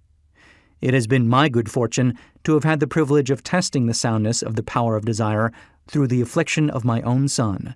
Perhaps it was providential that the experience came as it did, for surely no one is better prepared than he to serve as an example of what happens when desire is put to the test. If Mother Nature bends to the will of desire, is it logical that mere men can defeat a burning desire? Strange and imponderable is the power of the human mind. We do not understand the method by which it uses every circumstance, every individual, every physical thing within its reach as a means of transmuting desire into its physical counterpart. Perhaps science will uncover the secret. I planted in my son's mind the desire to hear and to speak as any normal person hears and speaks. That desire has now become a reality. I planted in his mind the desire to convert his greatest handicap into his greatest asset. That desire has been realized. The modus operandi by which this astounding result was achieved is not hard to describe. It consisted of 3 very definite facts. First, I mixed faith with the desire for normal hearing, which I passed on to my son. Second, I communicated my desire to him in every conceivable way available, through persistent, continuous effort over a period of years. Third, he believed me. As this chapter was being completed, news came of the death of Madame Schumann-Heink. One short paragraph in the news dispatch gives the clue to this unusual woman's stupendous success as a singer.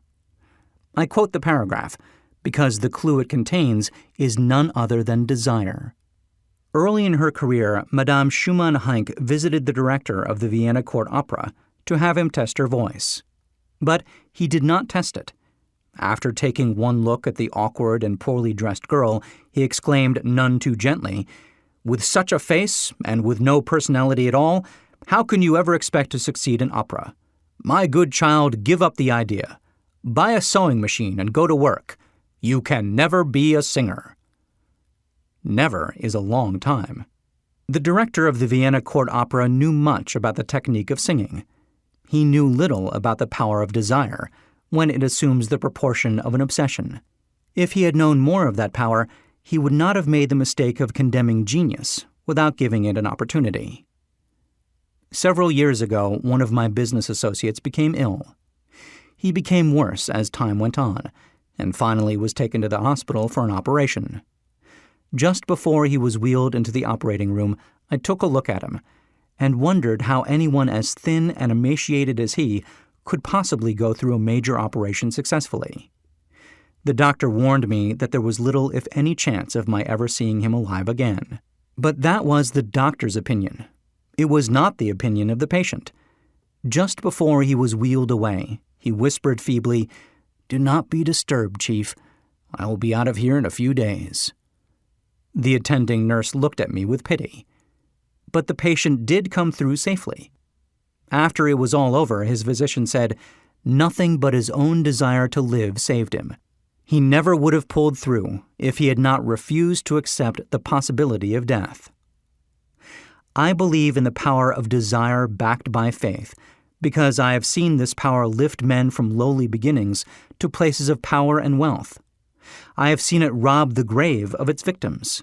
I have seen it serve as the medium by which men staged a comeback after having been defeated in 100 different ways. I have seen it provide my own son with a normal, happy, successful life, despite nature's having sent him into the world without ears. How can one harness and use the power of desire? This has been answered through this and the subsequent chapters of this audiobook. This message is going out to the world at the end of the longest and perhaps the most devastating depression America has ever known. It is reasonable to presume that the message may come to the attention of many who have been wounded by the depression, those who have lost their fortunes, others who have lost their positions, and great numbers who must reorganize their plans and stage a comeback. To all these, I wish to convey the thought that all achievement, no matter what may be its nature or its purpose, must begin with an intense, burning desire for something definite. Through some strange and powerful principle of mental chemistry, which she has never divulged, nature wraps up in the impulse of strong desire that something which recognizes no such word as impossible and accepts no such reality as failure. Chapter 3. Faith. Visualization of and belief in attainment of desire. The second step toward riches. Faith is the head chemist of the mind. When faith is blended with the vibration of thought, the subconscious mind instantly picks up the vibration, translates it into its spiritual equivalent, and transmits it to infinite intelligence, as in the case of prayer. The emotions of faith, love, and sex are the most powerful of all the major positive emotions. When the three are blended, they have the effect of coloring the vibration of thought in such a way that it instantly reaches the subconscious mind, where it is changed into its spiritual equivalent, the only form that induces a response from infinite intelligence. Love and faith are psychic, related to the spiritual side of man. Sex is purely biological and related only to the physical. The mixing or blending of these three emotions has the effect of opening a direct line of communication between the finite thinking mind of man and infinite intelligence. How to develop faith.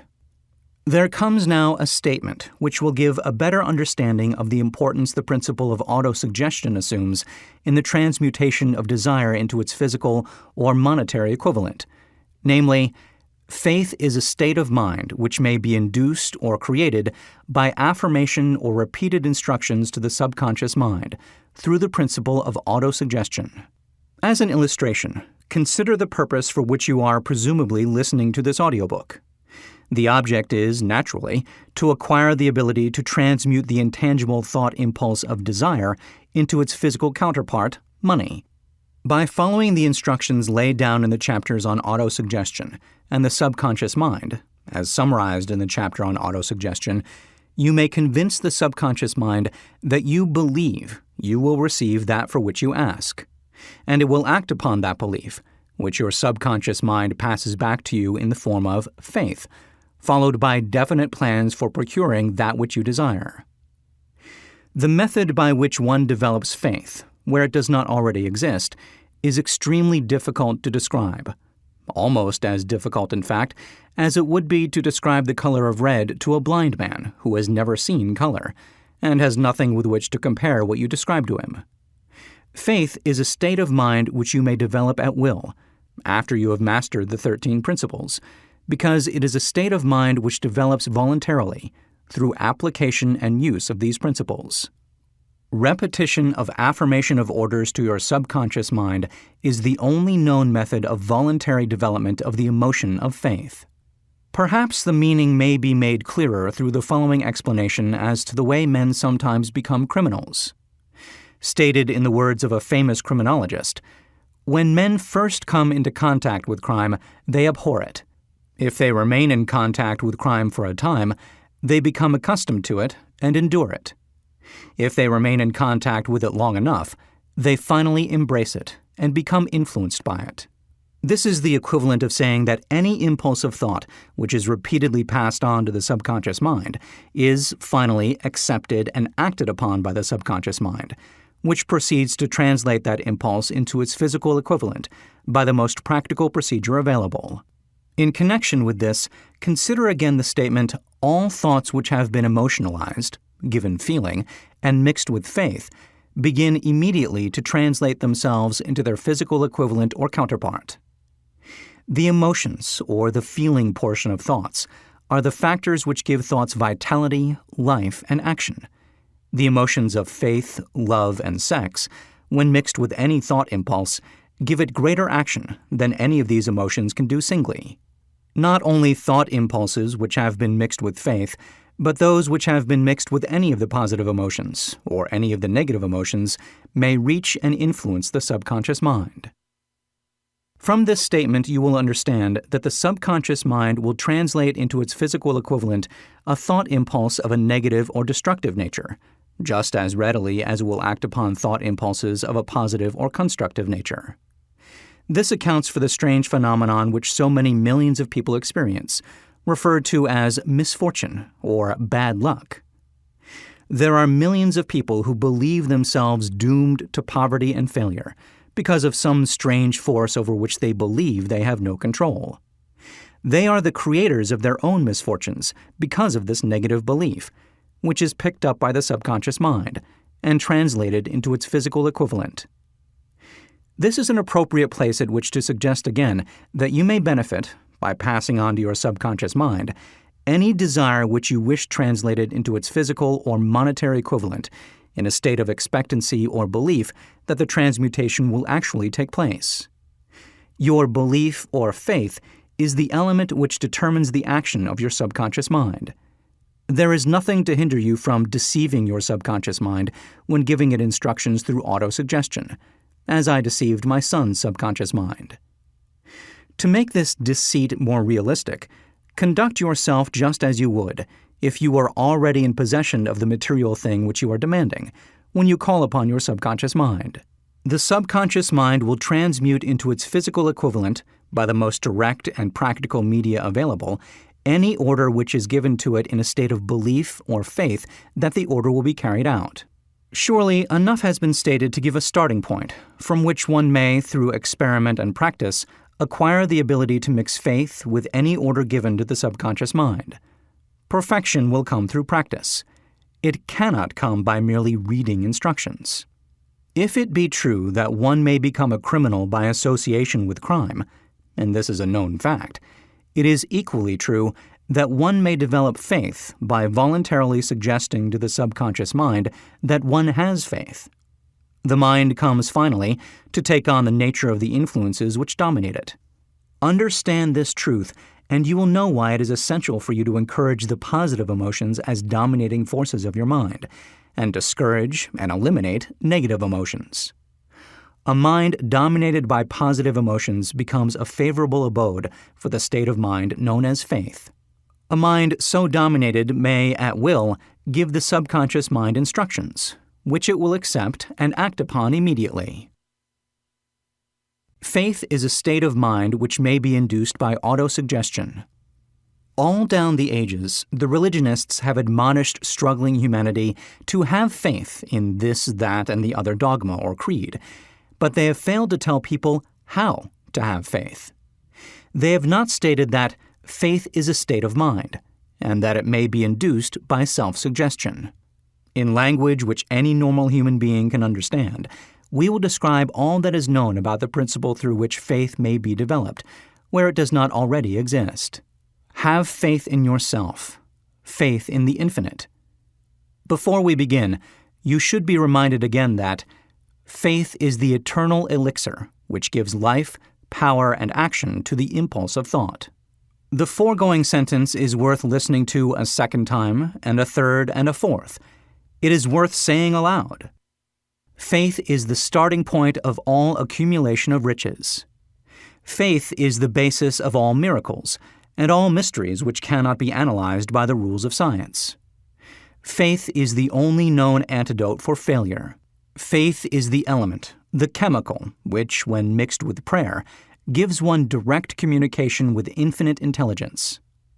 Faith is the element which transforms the ordinary vibration of thought, created by the finite mind of man, into the spiritual equivalent. Faith is the only agency through which the cosmic force of infinite intelligence can be harnessed and used by man. Every one of the foregoing statements is capable of proof. The proof is simple and easily demonstrated. It is wrapped up in the principle of autosuggestion. Let us center our attention, therefore, upon the subject of self-suggestion, and find out what it is and what it is capable of achieving. It is a well-known fact that one comes finally to believe whatever one repeats to oneself, whether the statement be true or false. If a man repeats a lie over and over, he will eventually accept the lie as truth. Moreover, he will believe it to be the truth. Every man is what he is because of the dominating thoughts which he permits to occupy his mind. Thoughts which a man deliberately places in his own mind and encourages with sympathy, and with which he mixes any one or more of the emotions, constitute the motivating forces which direct and control his every movement, act, and deed. Comes now a very significant statement of truth. Thoughts which are mixed with any of the feelings of emotions constitute a magnetic force which attracts, from the vibrations of the ether, other similar or related thoughts.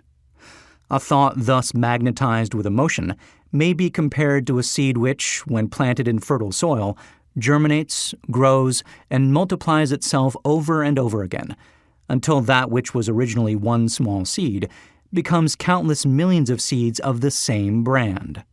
The ether is a great cosmic mass of eternal forces of vibration. It is made up of both destructive vibrations and constructive vibrations. It carries at all times vibrations of fear, poverty, disease, failure, misery, and vibrations of prosperity, health, success, and happiness, just as surely as it carries the sound of hundreds of orchestrations of music and hundreds of human voices, all of which maintain their own individuality and means of identification through the medium of radio. From the great storehouse of the ether, the human mind is constantly attracting vibrations which harmonize with that which dominates the human mind. Any thought, idea, plan, or purpose which one holds in one's mind attracts, from the vibrations of the ether, a host of its relatives, adds these relatives to its own force, and grows until it becomes the dominating, motivating master of the individual in whose mind it has been housed. Now, let us go back to the starting point and become informed as to how the original seed of an idea, plan, or purpose may be planted in the mind. The information is easily conveyed. Any idea, plan, or purpose may be placed in the mind through repetition of thought. This is why you are asked to write out a statement of your major purpose, or definite chief aim, commit it to memory, and repeat it in audible words day after day until these vibrations of sound have reached your subconscious mind. We are what we are because of the vibrations of thought which we pick up and register through the stimuli of our daily environment. Resolve to throw off the influences of any unfortunate environment and to build your own life to order. Taking inventory of mental assets and liabilities, you will discover that your greatest weakness is lack of self-confidence. This handicap can be surmounted and timidity translated into courage through the aid of the principle of autosuggestion.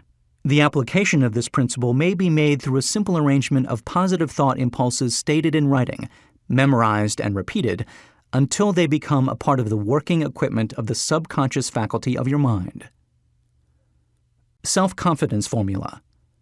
First, I know that I have the ability to achieve the object of my definite purpose in life.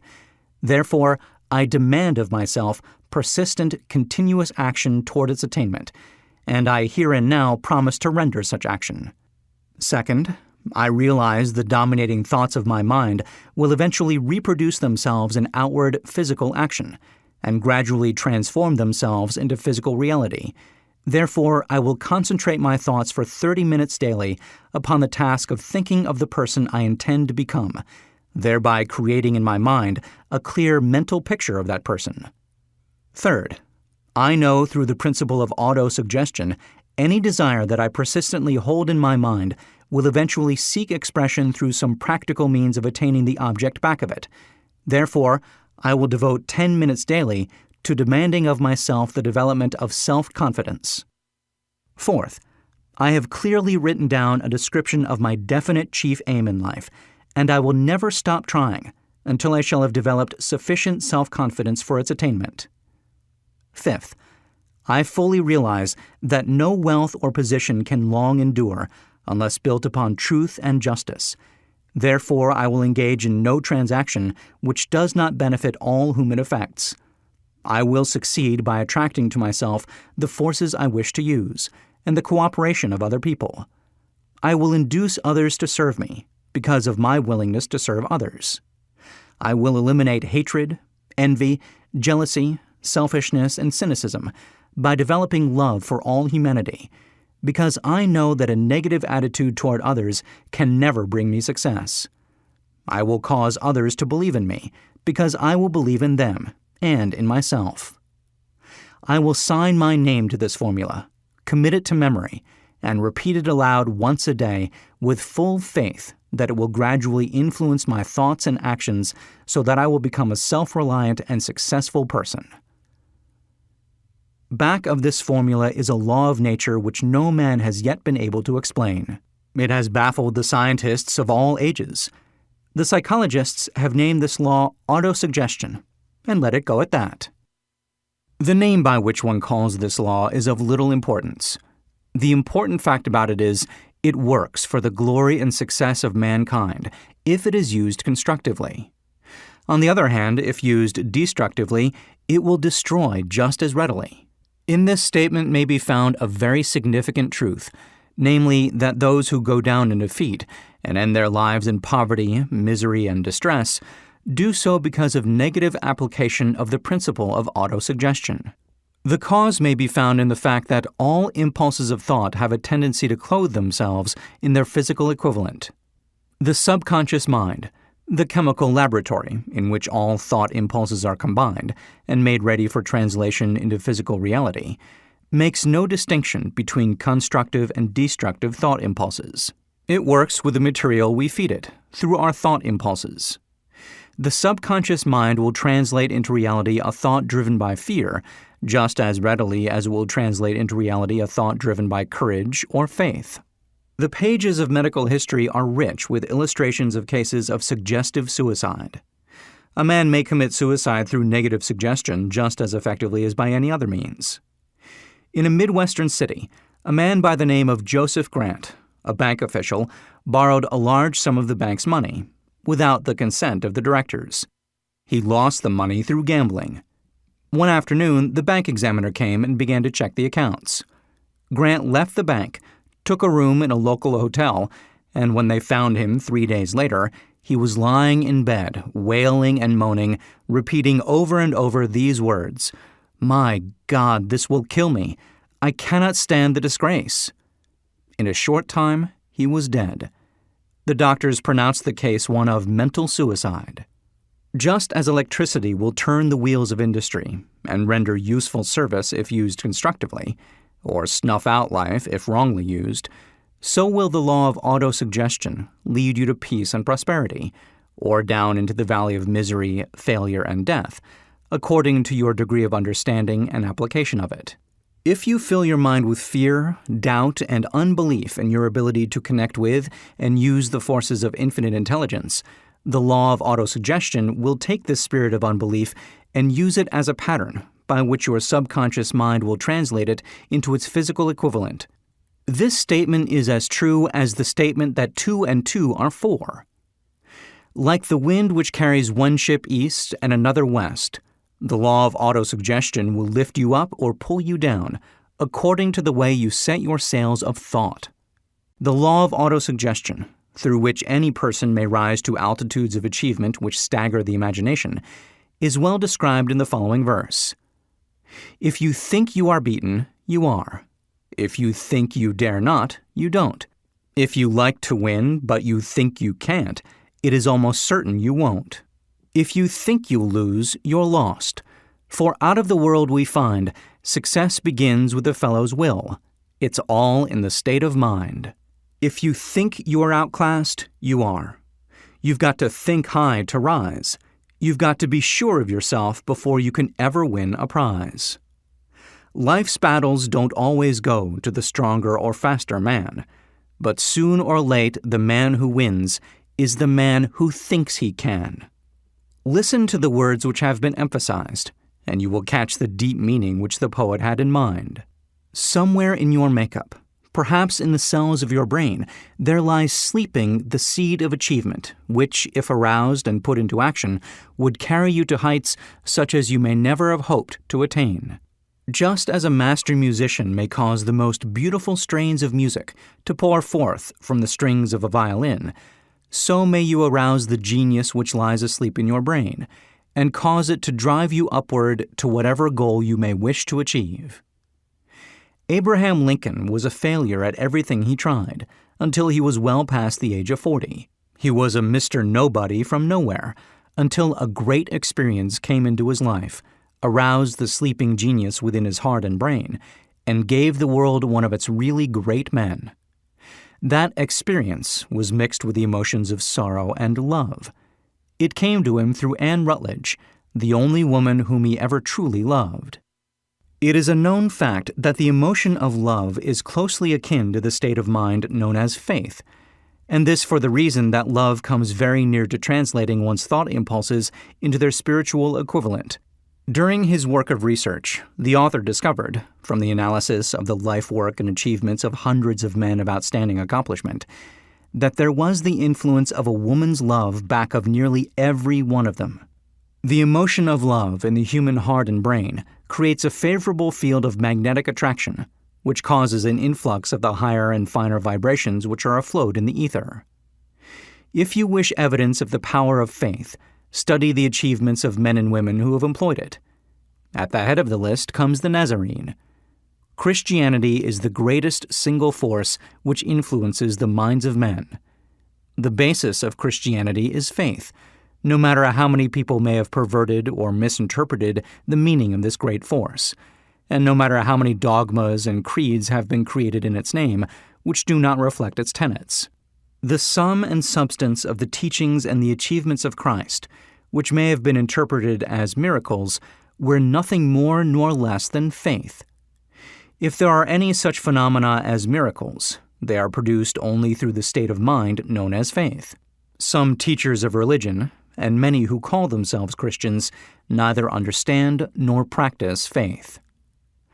Let us consider the power of faith, as it is now being demonstrated by a man who is well known to all of civilization, Mahatma Gandhi of India. In this man, the world has one of the most astounding examples known to civilization of the possibilities of faith. Gandhi wields more potential power than any man living at this time, and this despite the fact that he has none of the orthodox tools of power, such as money, battleships, soldiers, and materials of warfare. Gandhi has no money, he has no home, he does not own a suit of clothes, but he does have power.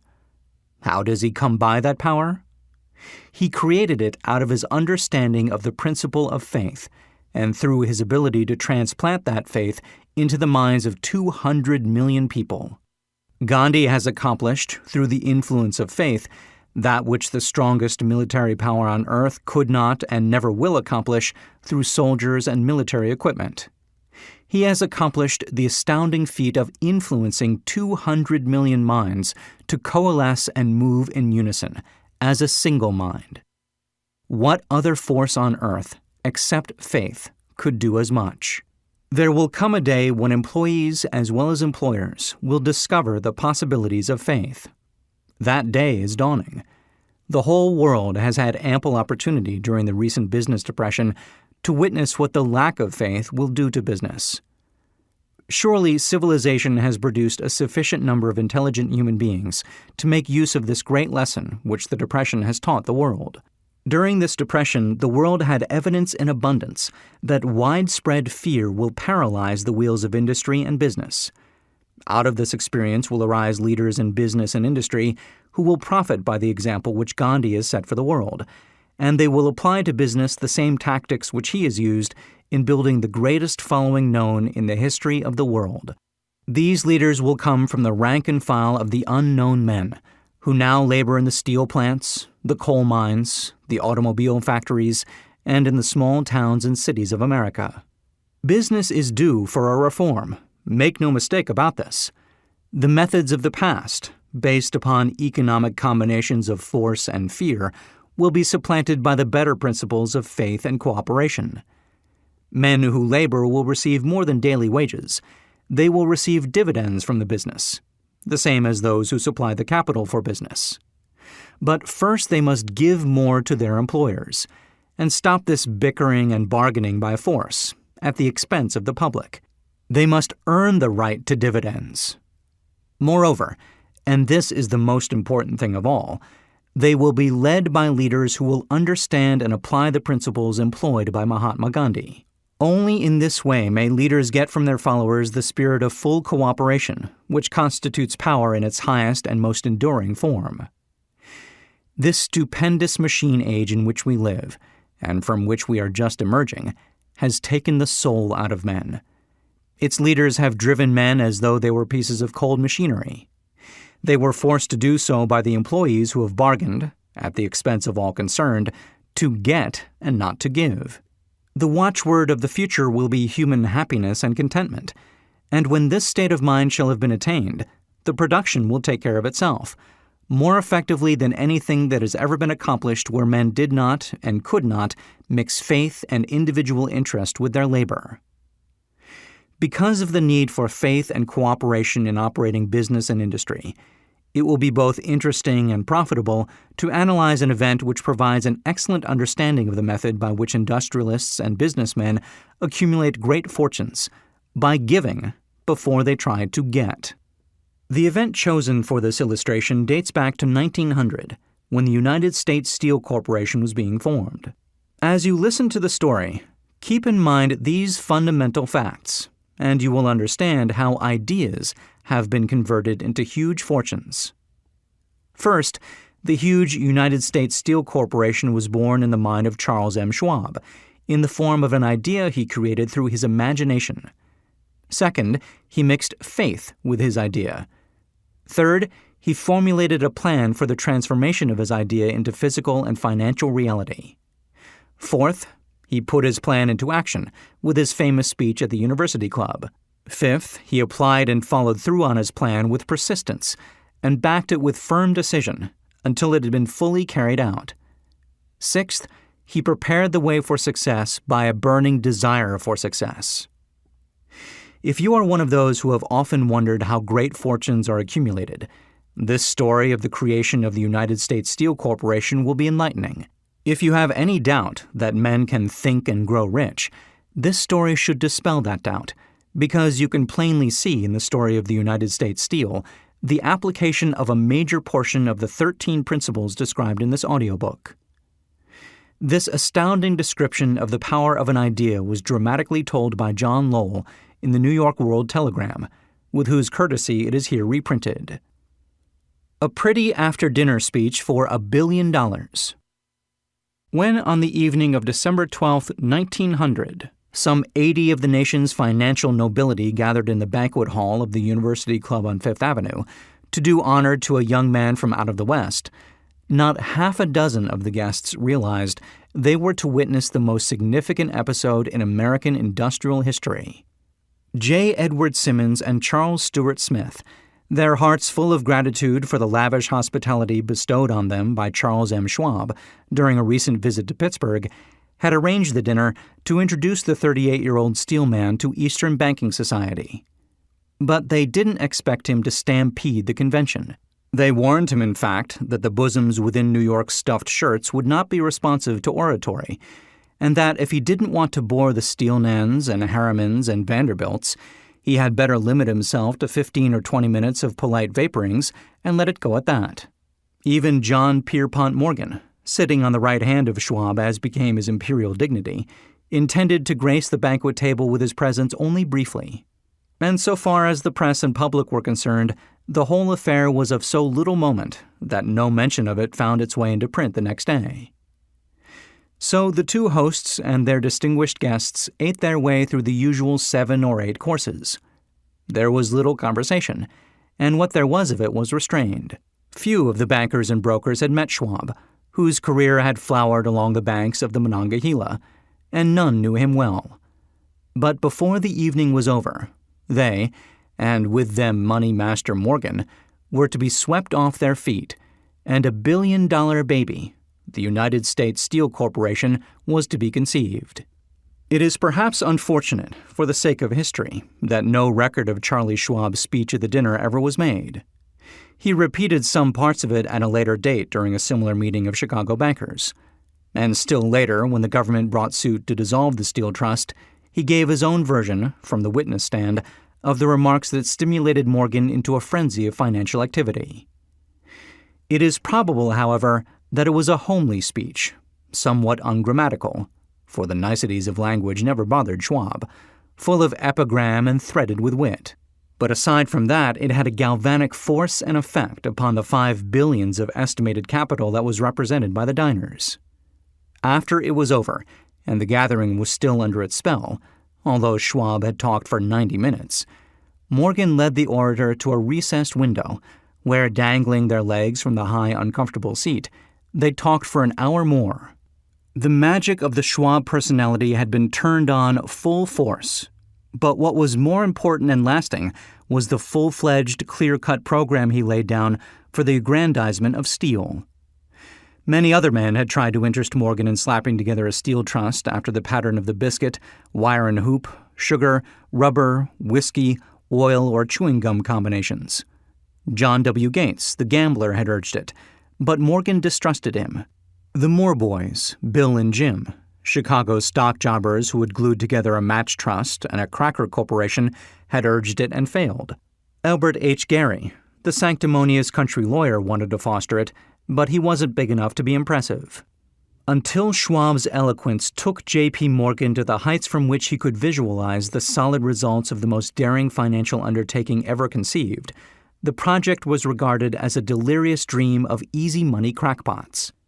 The financial magnetism that began a generation ago to attract thousands of small and sometimes inefficiently managed companies into large and competition-crushing combinations had become operative in the steel world through the devices of that jovial business pirate John W. Gates. Gates already had formed the American Steel and Wire Company out of a chain of small concerns, and together with Morgan had created the Federal Steel Company. The National Tube and American Bridge Companies were two more Morgan concerns, and the Moore brothers had forsaken the match and cookie business to form the American Group, Tin Plate, Steel Hoop, Sheet Steel, and the National Steel Company. But by the side of Andrew Carnegie's gigantic vertical trust, a trust owned and operated by 53 partners, those other combinations were picayune. They might combine to their heart's content, but the whole lot of them couldn't make a dent in the Carnegie organization, and Morgan knew it. The eccentric old Scot knew it too. From the magnificent heights of Skibo Castle he had viewed first with amusement and then with resentment the attempts of Morgan's smaller companies to cut into his business. When the attempts became too bold, Carnegie's temper was translated into anger and retaliation. He decided to duplicate every mill owned by his rivals. Hitherto, he hadn't been interested in wire, pipe, hoops, or sheet. Instead, he was content to sell such companies the raw steel and let them work it into whatever shape they wanted. Now, with Schwab as his chief and able lieutenant, he planned to drive his enemies to the wall. So it was that in the speech of Charles M. Schwab, Morgan saw the answer to his problem of combination. A trust without Carnegie, giant of them all, would be no trust at all. A plum pudding, as one writer said, without the plums. Schwab's speech on the night of December 12, 1900, undoubtedly carried the inference, though not the pledge, that the vast Carnegie enterprise could be brought under the Morgan tent. He talked of the world future for steel, of reorganization for efficiency, of specialization, of the scrapping of unsuccessful mills and concentration of effort on the flourishing properties, of economies in the ore traffic, of economies in overhead and administrative departments, of capturing foreign markets. More than that, he told the buccaneers among them wherein lay the errors of their customary piracy. Their purposes, he inferred, had been to create monopolies, raise prices, and pay themselves fat dividends out of privilege. Schwab condemned the system in his heartiest manner. The short-sightedness of such a policy, he told his hearers, lay in the fact that it restricted the market in an era when everything cried for expansion. By cheapening the cost of steel, he argued, an ever-expanding market would be created, more uses for steel would be devised, and a goodly portion of the world trade could be captured. Actually, though he did not know it, Schwab was an apostle of modern mass production. So the dinner at the University Club came to an end. Morgan went home to think about Schwab's rosy predictions. Schwab went back to Pittsburgh to run the steel business for wee Andrew Carnegie, while Gary and the rest went back to their stock tickers to fiddle around in anticipation of the next move. It was not long coming. It took Morgan about 1 week to digest the feast of reason Schwab had placed before him. When he had assured himself that no financial indigestion was to result, he sent for Schwab and found that young man rather coy. Mr. Carnegie, Schwab indicated, might not like it if he found his trusted company president had been flirting with the Emperor of Wall Street, the street upon which Carnegie was resolved never to tread. Then it was suggested by John W. Gates, the go-between, that if Schwab happened to be in the Bellevue Hotel in Philadelphia, J.P. Morgan might also happen to be there. When Schwab arrived, however, Morgan was inconveniently ill at his New York home, and so, on the elder man's pressing invitation, Schwab went to New York and presented himself at the door of the financier's library. Now, certain economic historians have professed the belief that from the beginning to the end of the drama, the stage was set by Andrew Carnegie, that the dinner to Schwab, the famous speech, the Sunday night conference between Schwab and the Money King were events arranged by the canny Scot. The truth is exactly the opposite. When Schwab was called in to consummate the deal, he didn't even know whether the little boss, as Andrew was called, would so much as listen to an offer to sell. particularly to a group of men whom Andrew regarded as being endowed with something less than holiness.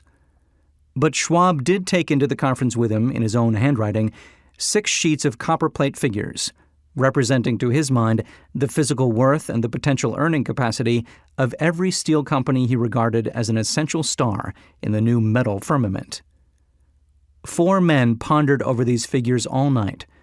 The chief, of course, was Morgan, steadfast in his belief in the divine right of money. With him was his aristocratic partner, Robert Bacon, a scholar and a gentleman. The third was John W. Gates, whom Morgan scorned as a gambler and used as a tool. The fourth was Schwab, who knew more about the processes of making and selling steel than any whole group of men then living. Throughout that conference, the Pittsburghers' figures were never questioned. If he said a company was worth so much, then it was worth that much and no more. He was insistent, too, upon including in the combination only those concerns he nominated. He had conceived a corporation in which there would be no duplication, not even to satisfy the greed of friends who wanted to unload their companies upon the broad Morgan shoulders. Thus he left out by design a number of the larger concerns upon which the walruses and carpenters of Wall Street had cast hungry eyes. When dawn came, Morgan rose and straightened his back. Only one question remained. "Do you think you can persuade Andrew Carnegie to sell?" he asked. "I can try," said Schwab. "If you can get him to sell, I will undertake the matter," said Morgan. So far, so good. But would Carnegie sell? How much would he demand? Schwab thought about $320 million. What would he take payment in? Common or preferred stocks? Bonds? Cash? Nobody could raise $250 million in cash. There was a golf game in January on the frost-cracking heath of the St. Andrews Links in Westchester, with Andrew bundled up in sweaters against the cold, and Charlie talking volubly, as usual, to keep his spirits up. But no word of business was mentioned until the pair sat down in the cozy warmth of the Carnegie cottage hard by. Then, with the same persuasiveness that had hypnotized 80 millionaires at the University Club, Schwab poured out the glittering promises of retirement and comfort, of untold millions, to satisfy the old man's social caprices. Carnegie capitulated, wrote a figure on a slip of paper, handed it to Schwab and said, "All right, that's what we'll sell for." The figure was approximately $400 million and was reached by taking the $320 million mentioned by Schwab as a basic figure and adding to it $80 million to represent the increased capital value over the previous 2 years. Later, on the deck of a transatlantic liner, the Scotsman said ruefully to Morgan, "I wish I had asked you for $100 million more." "If you had asked for it, you'd have gotten it," Morgan told him cheerfully. There was an uproar, of course. A British correspondent cabled that the foreign steel world was appalled by the gigantic combination. President Hadley of Yale declared that unless trusts were regulated, the country might expect an emperor in Washington within the next 25 years. But that able stock manipulator, Keene, went at his work of shoving the new stock at the public so vigorously that all the excess water, estimated by some at nearly $600 million, was absorbed in a twinkling. So Carnegie had his millions, and the Morgan Syndicate had $620 million for all its trouble, and all the boys, from Gates to Gary, had their millions. The 38-year-old Schwab had his reward. He was made president of the new corporation and remained in control until 1930. The dramatic story of big business, which you have just finished, was included in this audiobook because it is a perfect illustration of the method by which desire can be transmuted into its physical equivalent. I imagine some listeners will question the statement that a mere intangible desire can be converted into its physical equivalent. Doubtless some will say, you cannot convert nothing into something. The answer is in the story of United States Steel. That giant organization was created in the mind of one man. The plan by which the organization was provided with the steel mills that gave it financial stability was created in the mind of the same man. His faith, his desire, his imagination, his persistence were the real ingredients that went into United States Steel. The steel mills and mechanical equipment acquired by the corporation, after it had been brought into legal existence were incidental. But careful analysis will disclose the fact that the appraised value of the properties acquired by the corporation increased in value by an estimated $600 million by the mere transaction which consolidated them under one management. In other words, Charles M. Schwab's idea, plus the faith with which he conveyed it to the minds of J.P. Morgan and the others, was marketed for a profit of approximately $600 million. Not an insignificant sum for a single idea. What happened to some of the men who took their share of the millions of dollars of profit made by this transaction is a matter with which we are not now concerned. The important feature of the astounding achievement is that it serves as unquestionable evidence of the soundness of the philosophy described in this audiobook, because this philosophy was the warp and the woof of the entire transaction. Moreover, the practicability of the philosophy has been established by the fact that the United States Steel Corporation prospered and became one of the richest and most powerful corporations in America, employing thousands of people, developing new uses for steel, and opening new markets, thus proving that the $600 million in profit which the Schwab idea produced was earned. Riches begin in the form of thought. The amount is limited only by the person in whose mind the thought is put into motion. Faith removes limitations. Remember this when you are ready to bargain with life for whatever it is that you ask as your price for having passed this way. Remember also that the man who created the United States Steel Corporation was practically unknown at the time. He was merely Andrew Carnegie's Man Friday until he gave birth to his famous idea. After that, he quickly rose to a position of power, fame, and riches. There are no limitations to the mind except those we acknowledge. Both poverty and riches are the offspring of thought. Chapter 4. Autosuggestion. The medium for influencing the subconscious mind. The third step toward riches. Autosuggestion is a term which applies to all suggestions and all self-administered stimuli which reach one's mind through the five senses. Stated in another way, autosuggestion is self-suggestion. It is the agency of communication between that part of the mind where conscious thought takes place and that which serves as the seat of action for the subconscious mind. Through the dominating thoughts which one permits to remain in the conscious mind, whether these thoughts be negative or positive is immaterial, the principle of autosuggestion voluntarily reaches the subconscious mind and influences it with these thoughts. No thought, whether it be negative or positive, can enter the subconscious mind without the aid of the principle of autosuggestion, with the exception of thoughts picked up from the ether. Stated differently, all sense impressions which are perceived through the five senses are stopped by the conscious thinking mind, and may be either passed on to the subconscious mind or rejected at will. The conscious faculty serves, therefore, as an outer guard to the approach of the subconscious.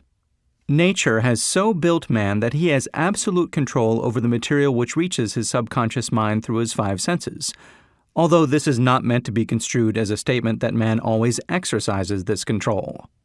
In the great majority of instances, he does not exercise it, which explains why so many people go through life in poverty. Recall what has been said about the subconscious mind resembling a fertile garden spot in which weeds will grow in abundance if the seeds of more desirable crops are not sown therein.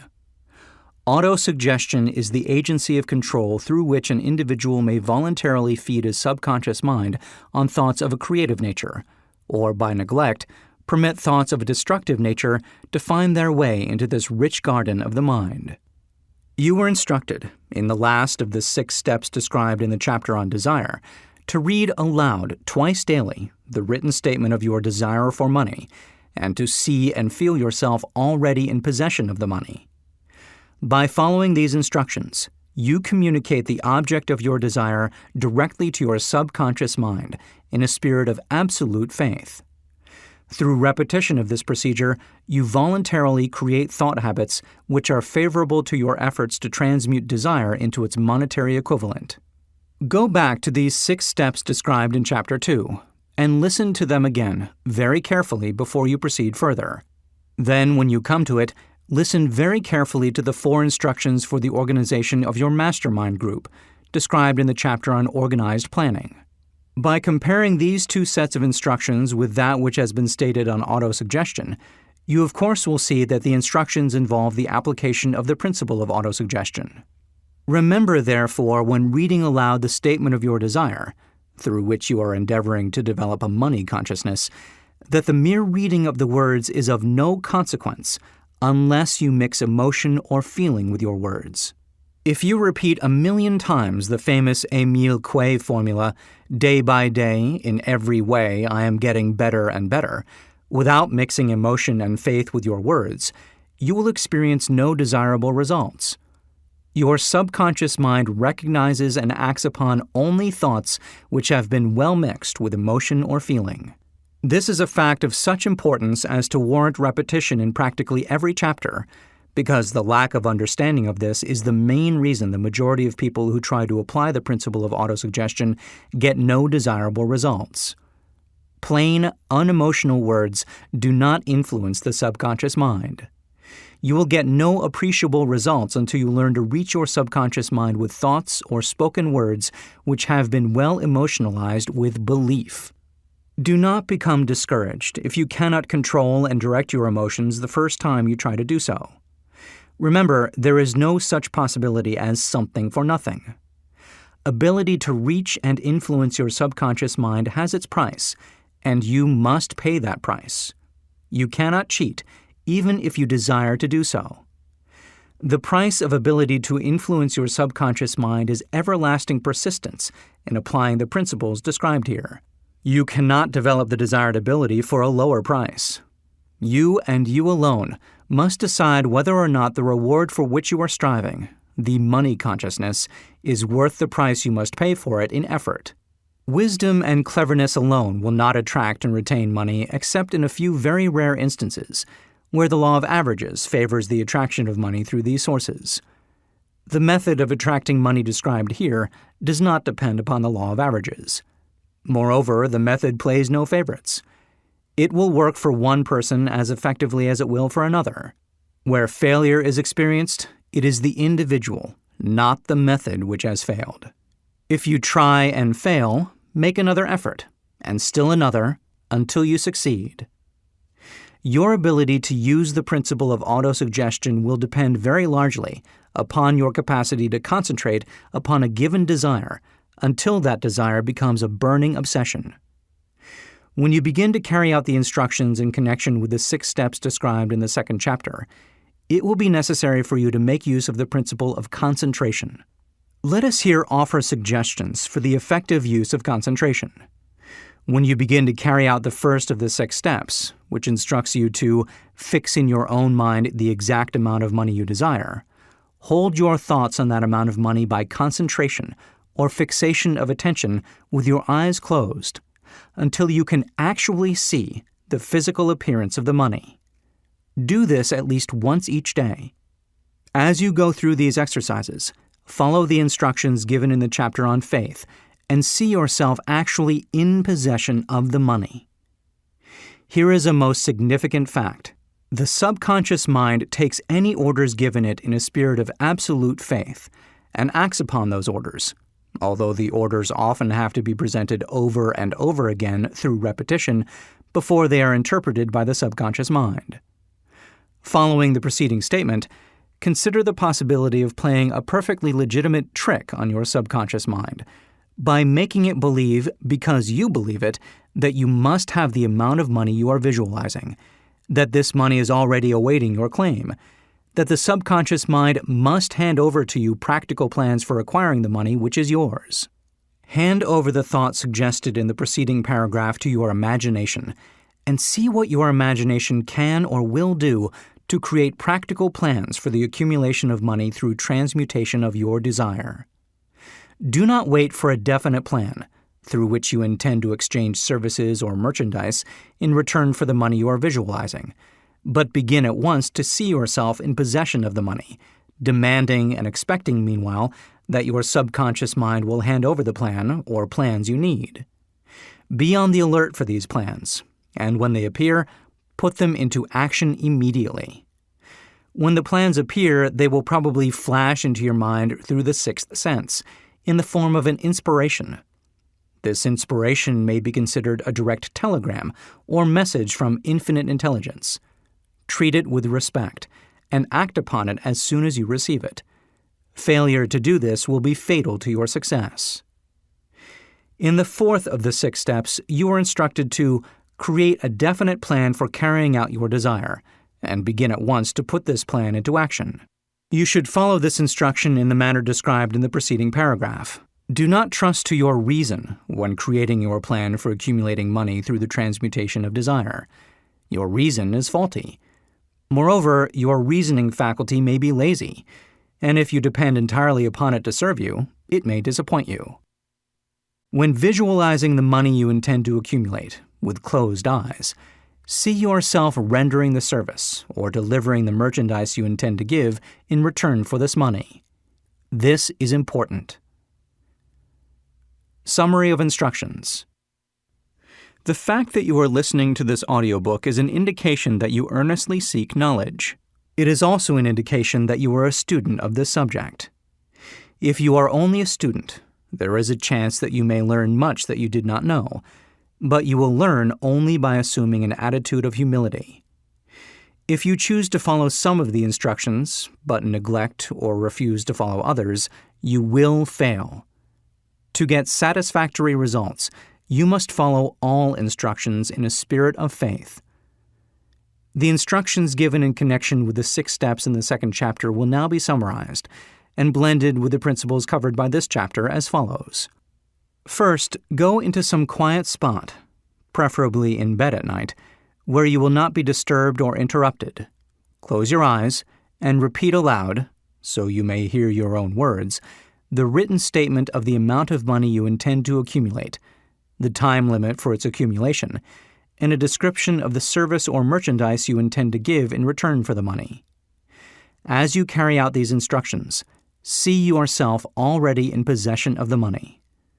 For example, suppose that you intend to accumulate $50,000 by the 1st of January 5 years hence, that you intend to give personal services in return for the money in the capacity of a salesman. Your written statement of your purpose should be similar to the following.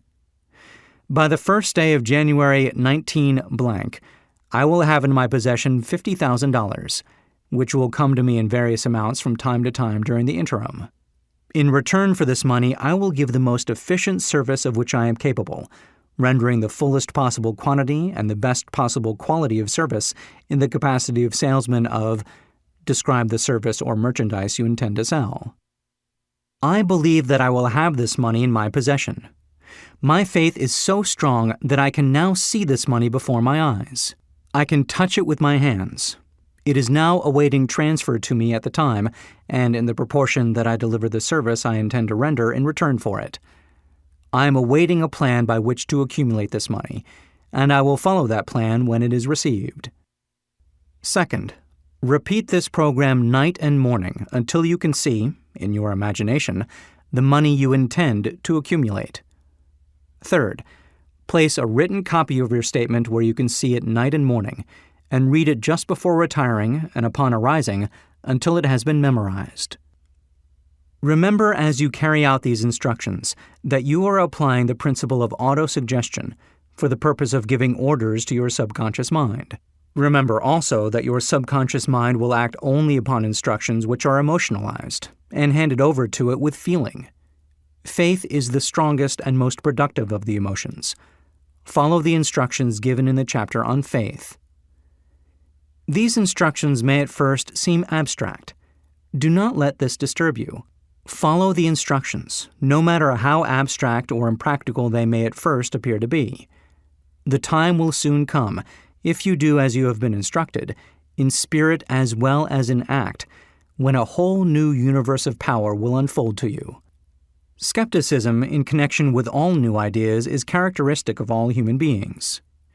But if you follow the instructions outlined, your skepticism will soon be replaced by belief, and this in turn will soon become crystallized into absolute faith. Then you will have arrived at the point where you may truly say, I am the master of my fate, I am the captain of my soul. Many philosophers have made the statement that man is the master of his own earthly destiny, but most of them have failed to say why he is the master. The reason that man may be the master of his own earthly status, and especially his financial status, is thoroughly explained in this chapter. Man may become the master of himself and of his environment because he has the power to influence his own subconscious mind, and through it gain the cooperation of infinite intelligence. You are now listening to the chapter which represents the keystone to the arch of this philosophy. The instructions contained in this chapter must be understood and applied with persistence if you succeed in transmuting desire into money. The actual performance of transmuting desire into money involves the use of autosuggestion as an agency by which one may reach and influence the subconscious mind. The other principles are simply tools with which to apply autosuggestion. Keep this thought in mind, and you will at all times be conscious of the important part the principle of autosuggestion is to play in your efforts to accumulate money through the methods described in this audiobook. Carry out these instructions as though you were a small child. Inject into your efforts something of the faith of a child. The author has been most careful to see that no impractical instructions were included because of his sincere desire to be helpful. After you have listened to the entire audiobook, come back to this chapter and follow in spirit and in action this instruction. Listen to the entire chapter aloud once every night until you become thoroughly convinced that the principle of autosuggestion is sound, that it will accomplish for you all that has been claimed for it. As you listen, pay close attention to every sentence which impresses you favorably. Follow the foregoing instruction to the letter, and it will open the way for a complete understanding and mastery of the principles of success. Chapter 5. Specialized Knowledge. Personal Experiences or Observations. The fourth step toward riches. There are two kinds of knowledge. One is general, the other is specialized. General knowledge, no matter how great in quantity or variety it may be, is of but little use in the accumulation of money. The faculties of the great universities possess in the aggregate practically every form of general knowledge known to civilization. Most of the professors have but little or no money. They specialize on teaching knowledge, but they do not specialize on the organization or the use of knowledge. Knowledge will not attract money unless it is organized and intelligently directed through practical plans of action to the definite end of accumulation of money. Lack of understanding of this fact has been the source of confusion to millions of people who falsely believe that knowledge is power. It is nothing of the sort. Knowledge is only potential power. It becomes power only when and if it is organized into definite plans of action and directed to a definite end. This missing link in all systems of education known to civilization today may be found in the failure of educational institutions to teach their students how to organize and use knowledge after they acquire it. Many people make the mistake of assuming that because Henry Ford had but little schooling, he is not a man of education. Those who make this mistake do not know Henry Ford, nor do they understand the real meaning of the word educate. That word is derived from the Latin word educo, meaning to adduce, to draw out, to develop from within. An educated man is not necessarily one who has an abundance of general or specialized knowledge. An educated man is one who has so developed the faculties of his mind that he may acquire anything he wants, or its equivalent, without violating the rights of others. Henry Ford comes well within the meaning of this definition. During the World War, a Chicago newspaper published certain editorials in which, among other statements, Henry Ford was called an ignorant pacifist. Mr. Ford objected to the statements and brought suit against the paper for libeling him. When the suit was tried in the courts, the attorneys for the paper pleaded justification and placed Mr. Ford himself on the witness stand for the purpose of proving to the jury that he was ignorant.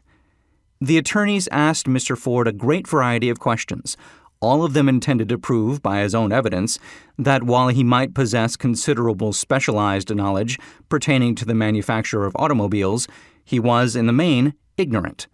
Mr. Ford was plied with such questions as the following. Who was Benedict Arnold, and how many soldiers did the British send over to America to put down the rebellion of 1776? In answer to the last question, Mr. Ford replied, I do not know the exact number of soldiers the British sent over, but I have heard that it was a considerably larger number than ever went back. Finally, Mr. Ford became tired of this line of questioning, and in reply to a particularly offensive question, he leaned over, pointed his finger at the lawyer who had asked the question, and said, If I should really want to answer the foolish question you've just asked, or any of the other questions you have been asking me, let me remind you that I have a row of electric push buttons on my desk, and by pushing the right button, I can summon to my aid men who can answer any question I desire to ask concerning the business to which I am devoting most of my efforts. Now, will you kindly tell me why I should clutter up my mind with general knowledge for the purpose of being able to answer questions, when I have men around me who can supply any knowledge I require? There certainly was good logic to that reply. That answer floored the lawyer. Every person in the courtroom realized it was the answer not of an ignorant man, but of a man of education. Any man is educated who knows where to get knowledge when he needs it, and how to organize that knowledge into definite plans of action. Through the assistance of his mastermind group, Henry Ford had at his command all the specialized knowledge he needed to enable him to become one of the wealthiest men in America. It was not essential that he have this knowledge in his own mind. Surely no person who has sufficient inclination and intelligence to listen to a book of this nature can possibly miss the significance of this illustration. Before you can be sure of your ability to transmute desire into its monetary equivalent, you will require specialized knowledge of the service, merchandise, or profession which you intend to offer in return for fortune. Perhaps you may need much more specialized knowledge than you have the ability or the inclination to acquire. And if this should be true, you may bridge your weakness through the aid of your mastermind group. Andrew Carnegie stated that he personally knew nothing about the technical end of the steel business. Moreover, he did not particularly care to know anything about it. The specialized knowledge which he required for the manufacture and marketing of steel, he found available through the individual units of his mastermind group. The accumulation of great fortunes calls for power, and power is acquired through highly organized and intelligently directed specialized knowledge. But that knowledge does not necessarily have to be in the possession of the man who accumulates the fortune. The preceding paragraph should give hope and encouragement to the man with ambition to accumulate a fortune, who has not possessed himself of the necessary education to supply such specialized knowledge as he may require. Men sometimes go through life suffering from inferiority complexes because they are not men of education. The man who can organize and direct a mastermind group of men who possess knowledge useful in the accumulation of money is just as much a man of education as any man in the group.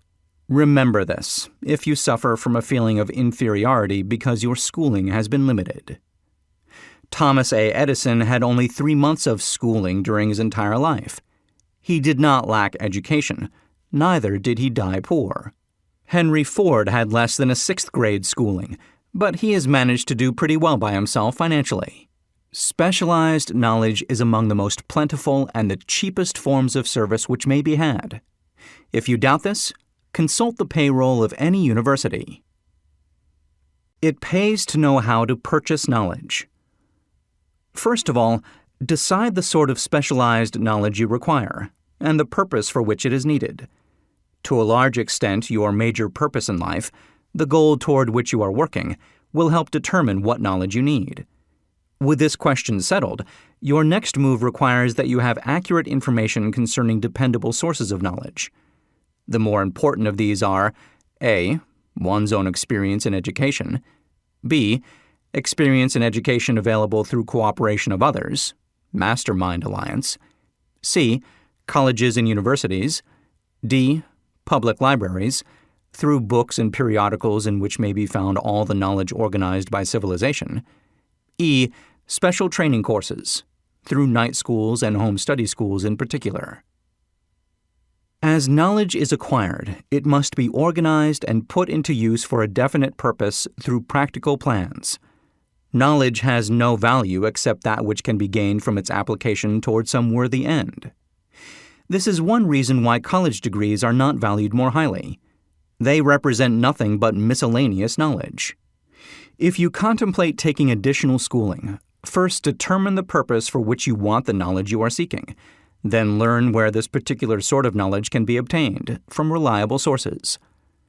Successful men in all callings never stop acquiring specialized knowledge related to their major purpose, business, or profession. Those who are not successful usually make the mistake of believing that the knowledge acquiring period ends when one finishes school. The truth is that schooling does but little more than to put one in the way of learning how to acquire practical knowledge. With this changed world, which began at the end of the economic collapse, came also astounding changes in educational requirements. The order of the day is specialization. This truth was emphasized by Robert P. Moore, Secretary of Appointments to Columbia University. Specialists most sought. Particularly sought after by employing companies are candidates who have specialized in some field. Business school graduates with training in accounting and statistics, engineers of all varieties, journalists, architects, chemists, and also outstanding leaders and activity men of the senior class.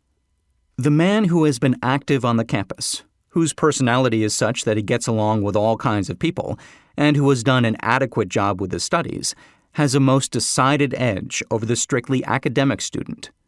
Some of these, because of their all-around qualifications, have received several offers of positions, a few of them as many as 6. In departing from the conception that the straight-A student was invariably the one to get the choice of the better jobs, Mr. Moore said that most companies look not only to academic records, but to activity records and personalities of the students. One of the largest industrial companies, the leader in its field, in writing to Mr. Moore concerning prospective seniors at the college, said, "We are interested primarily in finding men who can make exceptional progress in management work. For this reason, we emphasize qualities of character, intelligence, and personality far more than specific educational background." Apprenticeship proposed. Proposing a system of apprenticing students in offices, stores, and industrial occupations during the summer vacation, Mr. Moore asserts that after the first 2 or 3 years of college, every student should be asked to choose a definite future course and to call a halt if he has been merely pleasantly drifting without purpose through an unspecialized academic curriculum. Colleges and universities must face the practical consideration that all professions and occupations now demand specialists, he said, urging that educational institutions accept more direct responsibility for vocational guidance. One of the most reliable and practical sources of knowledge available to those who need specialized schooling is the night schools, operated in most large cities. The correspondence schools give specialized training anywhere the U.S. mails go, on all subjects that can be taught by the extension method. One advantage of home study training is the flexibility of the study program, which permits one to study during spare time.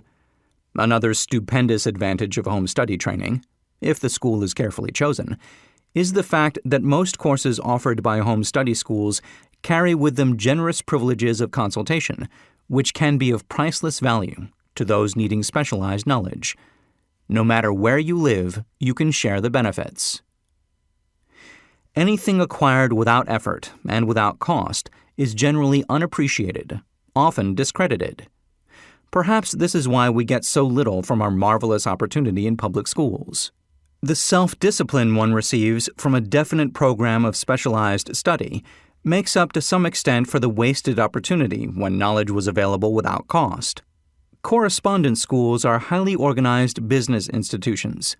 Their tuition fees are so low that they are forced to insist upon prompt payments. Being asked to pay, whether the student makes good grades or poor, has the effect of causing one to follow through with the course when he would otherwise drop it. The correspondence schools have not stressed this point sufficiently, for the truth is that their collection departments constitute the very finest sort of training on decision, promptness, action, and the habit of finishing that which one begins. I learned this from experience more than 25 years ago. I enrolled for a home study course in advertising. After completing 8 or 10 lessons, I stopped studying, but the school did not stop sending me bills. Moreover, it insisted upon payment, whether I kept up my studies or not. I decided that if I had to pay for the course, which I had legally obligated myself to do, I should complete the lessons and get my money's worth. I felt at the time that the collection system of the school was somewhat too well organized, but I learned later in life that it was a valuable part of my training for which no charge had been made. Being forced to pay, I went ahead and completed the course. Later in life, I discovered that the efficient collection system of that school had been worth much in the form of money earned because of the training in advertising I had so reluctantly taken. We have in this country what is said to be the greatest public school system in the world. We have invested fabulous sums for fine buildings. We have provided convenient transportation for children living in the rural districts, so they may attend the best schools. But there is one astounding weakness to this marvelous system. It is free.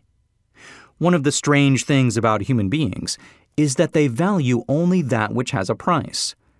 The free schools of America and the free public libraries do not impress people because they are free. This is the major reason why so many people find it necessary to acquire additional training after they quit school and go to work. It is also one of the major reasons why employers give greater consideration to employees who take home study courses. They have learned from experience that any person who has the ambition to give up a part of his spare time to studying at home has in him those qualities which make for leadership. This recognition is not a charitable gesture. It is sound business judgment upon the part of the employers. There is one weakness in people for which there is no remedy. It is the universal weakness of lack of ambition. Persons, especially salaried people who schedule their spare time to provide for home study, seldom remain at the bottom very long. Their action opens the way for the upward climb, removes many obstacles from their path, and gains the friendly interest of those who have the power to put them in the way of opportunity.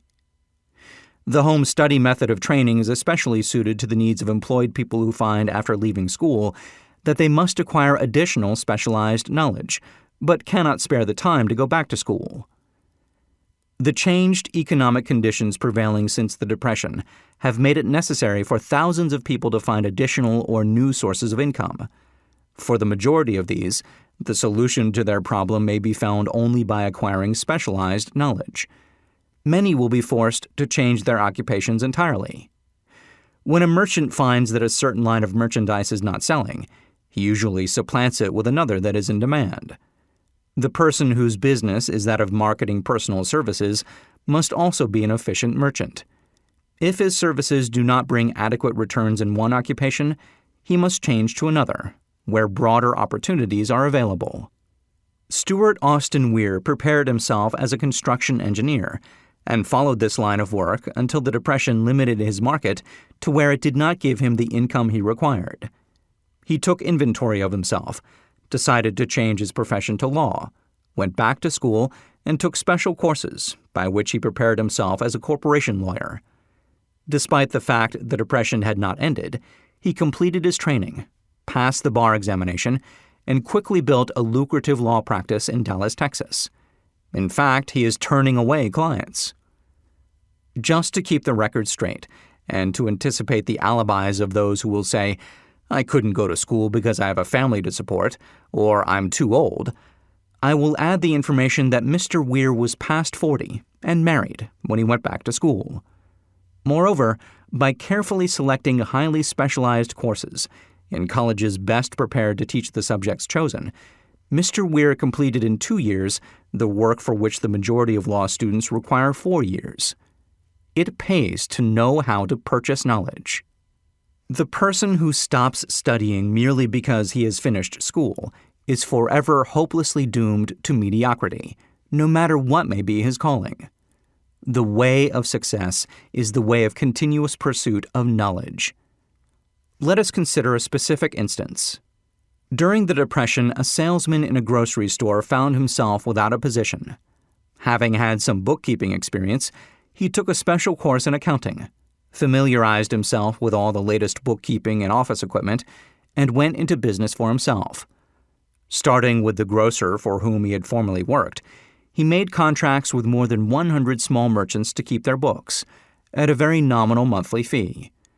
His idea was so practical that he soon found it necessary to set up a portable office in a light delivery truck, which he equipped with modern bookkeeping machinery.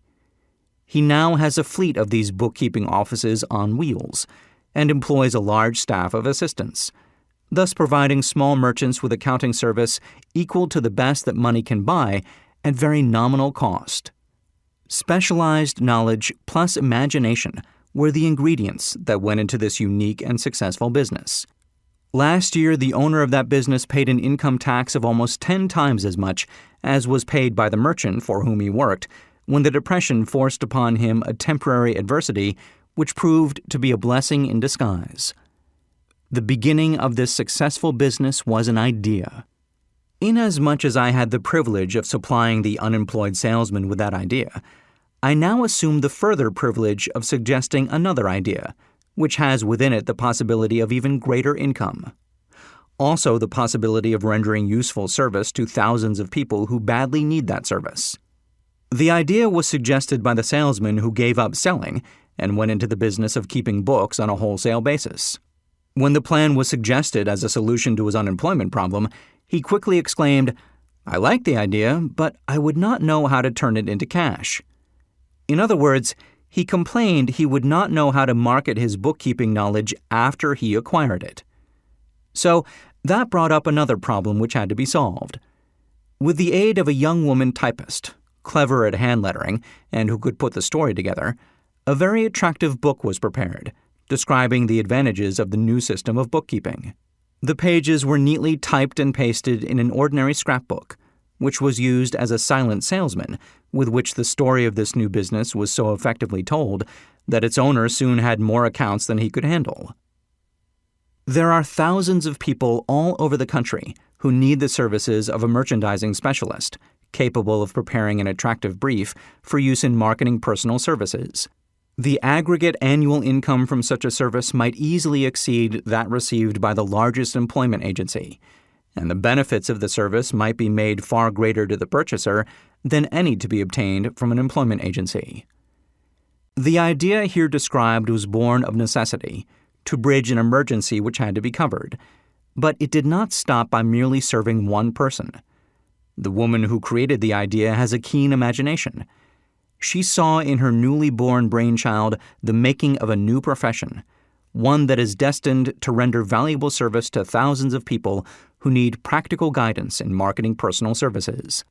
Spurred to action by the instantaneous success of her first prepared plan to market personal services, this energetic woman turned next to the solution of a similar problem for her son who had just finished college, but had been totally unable to find a market for his services.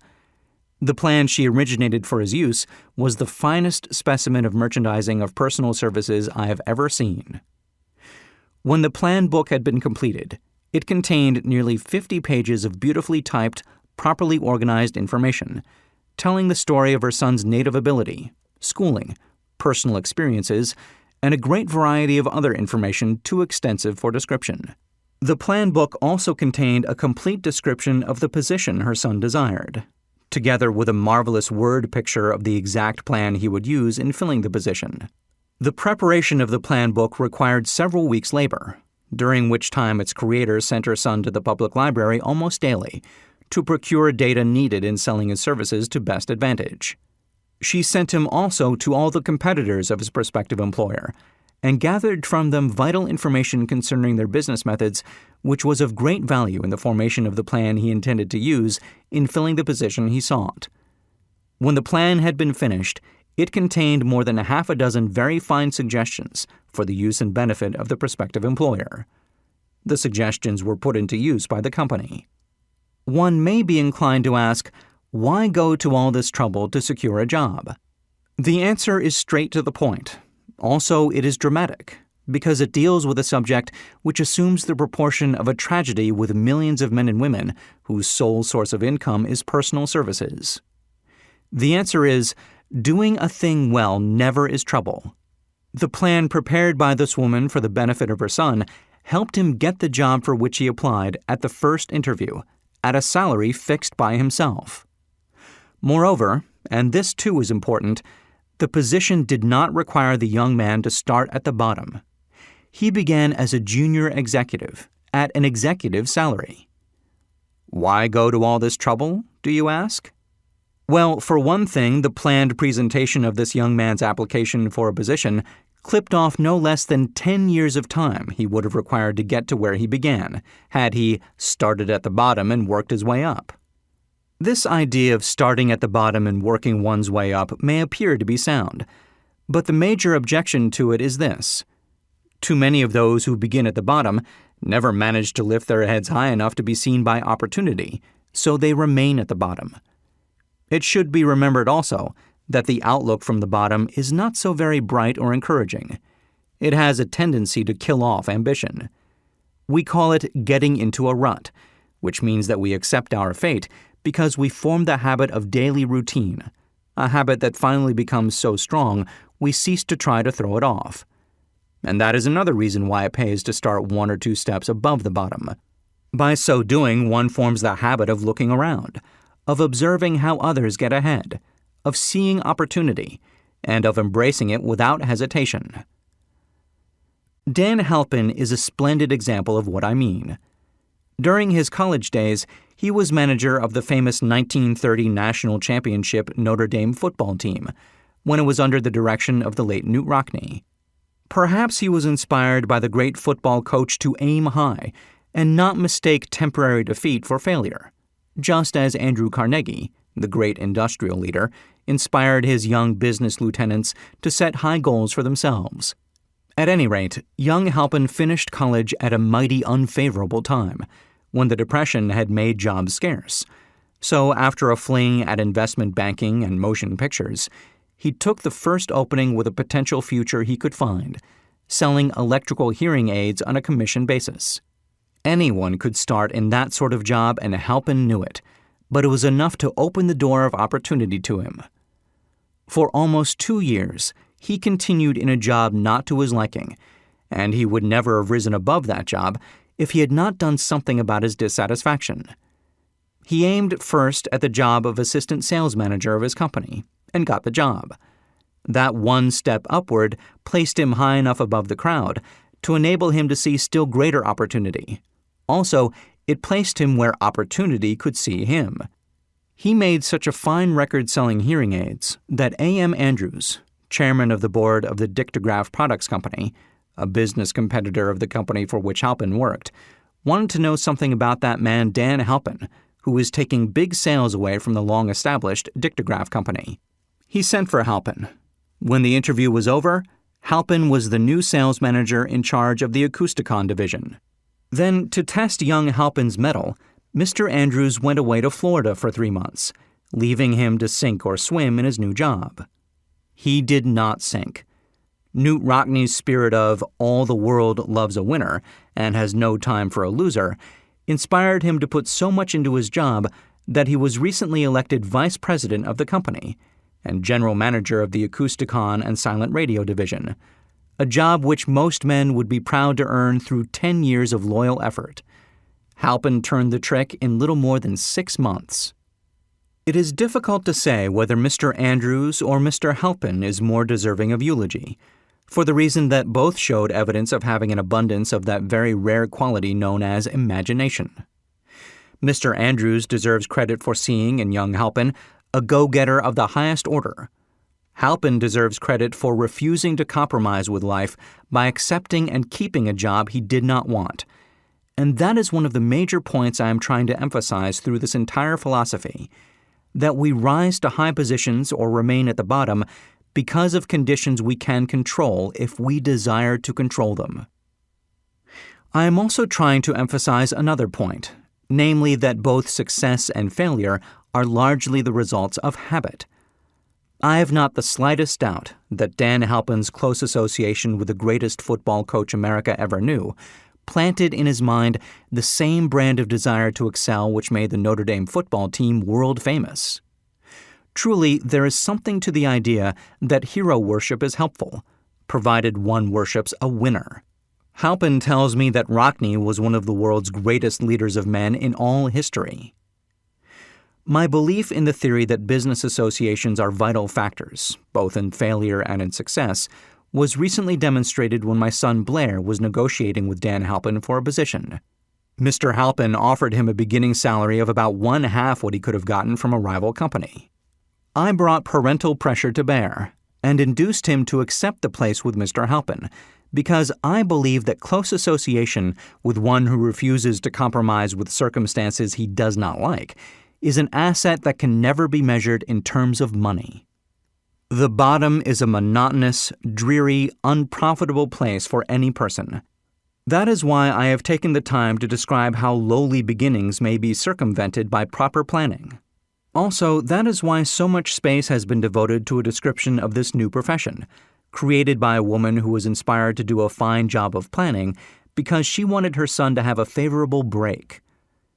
With the changed conditions ushered in by the world economic collapse, came also the need for newer and better ways of marketing personal services.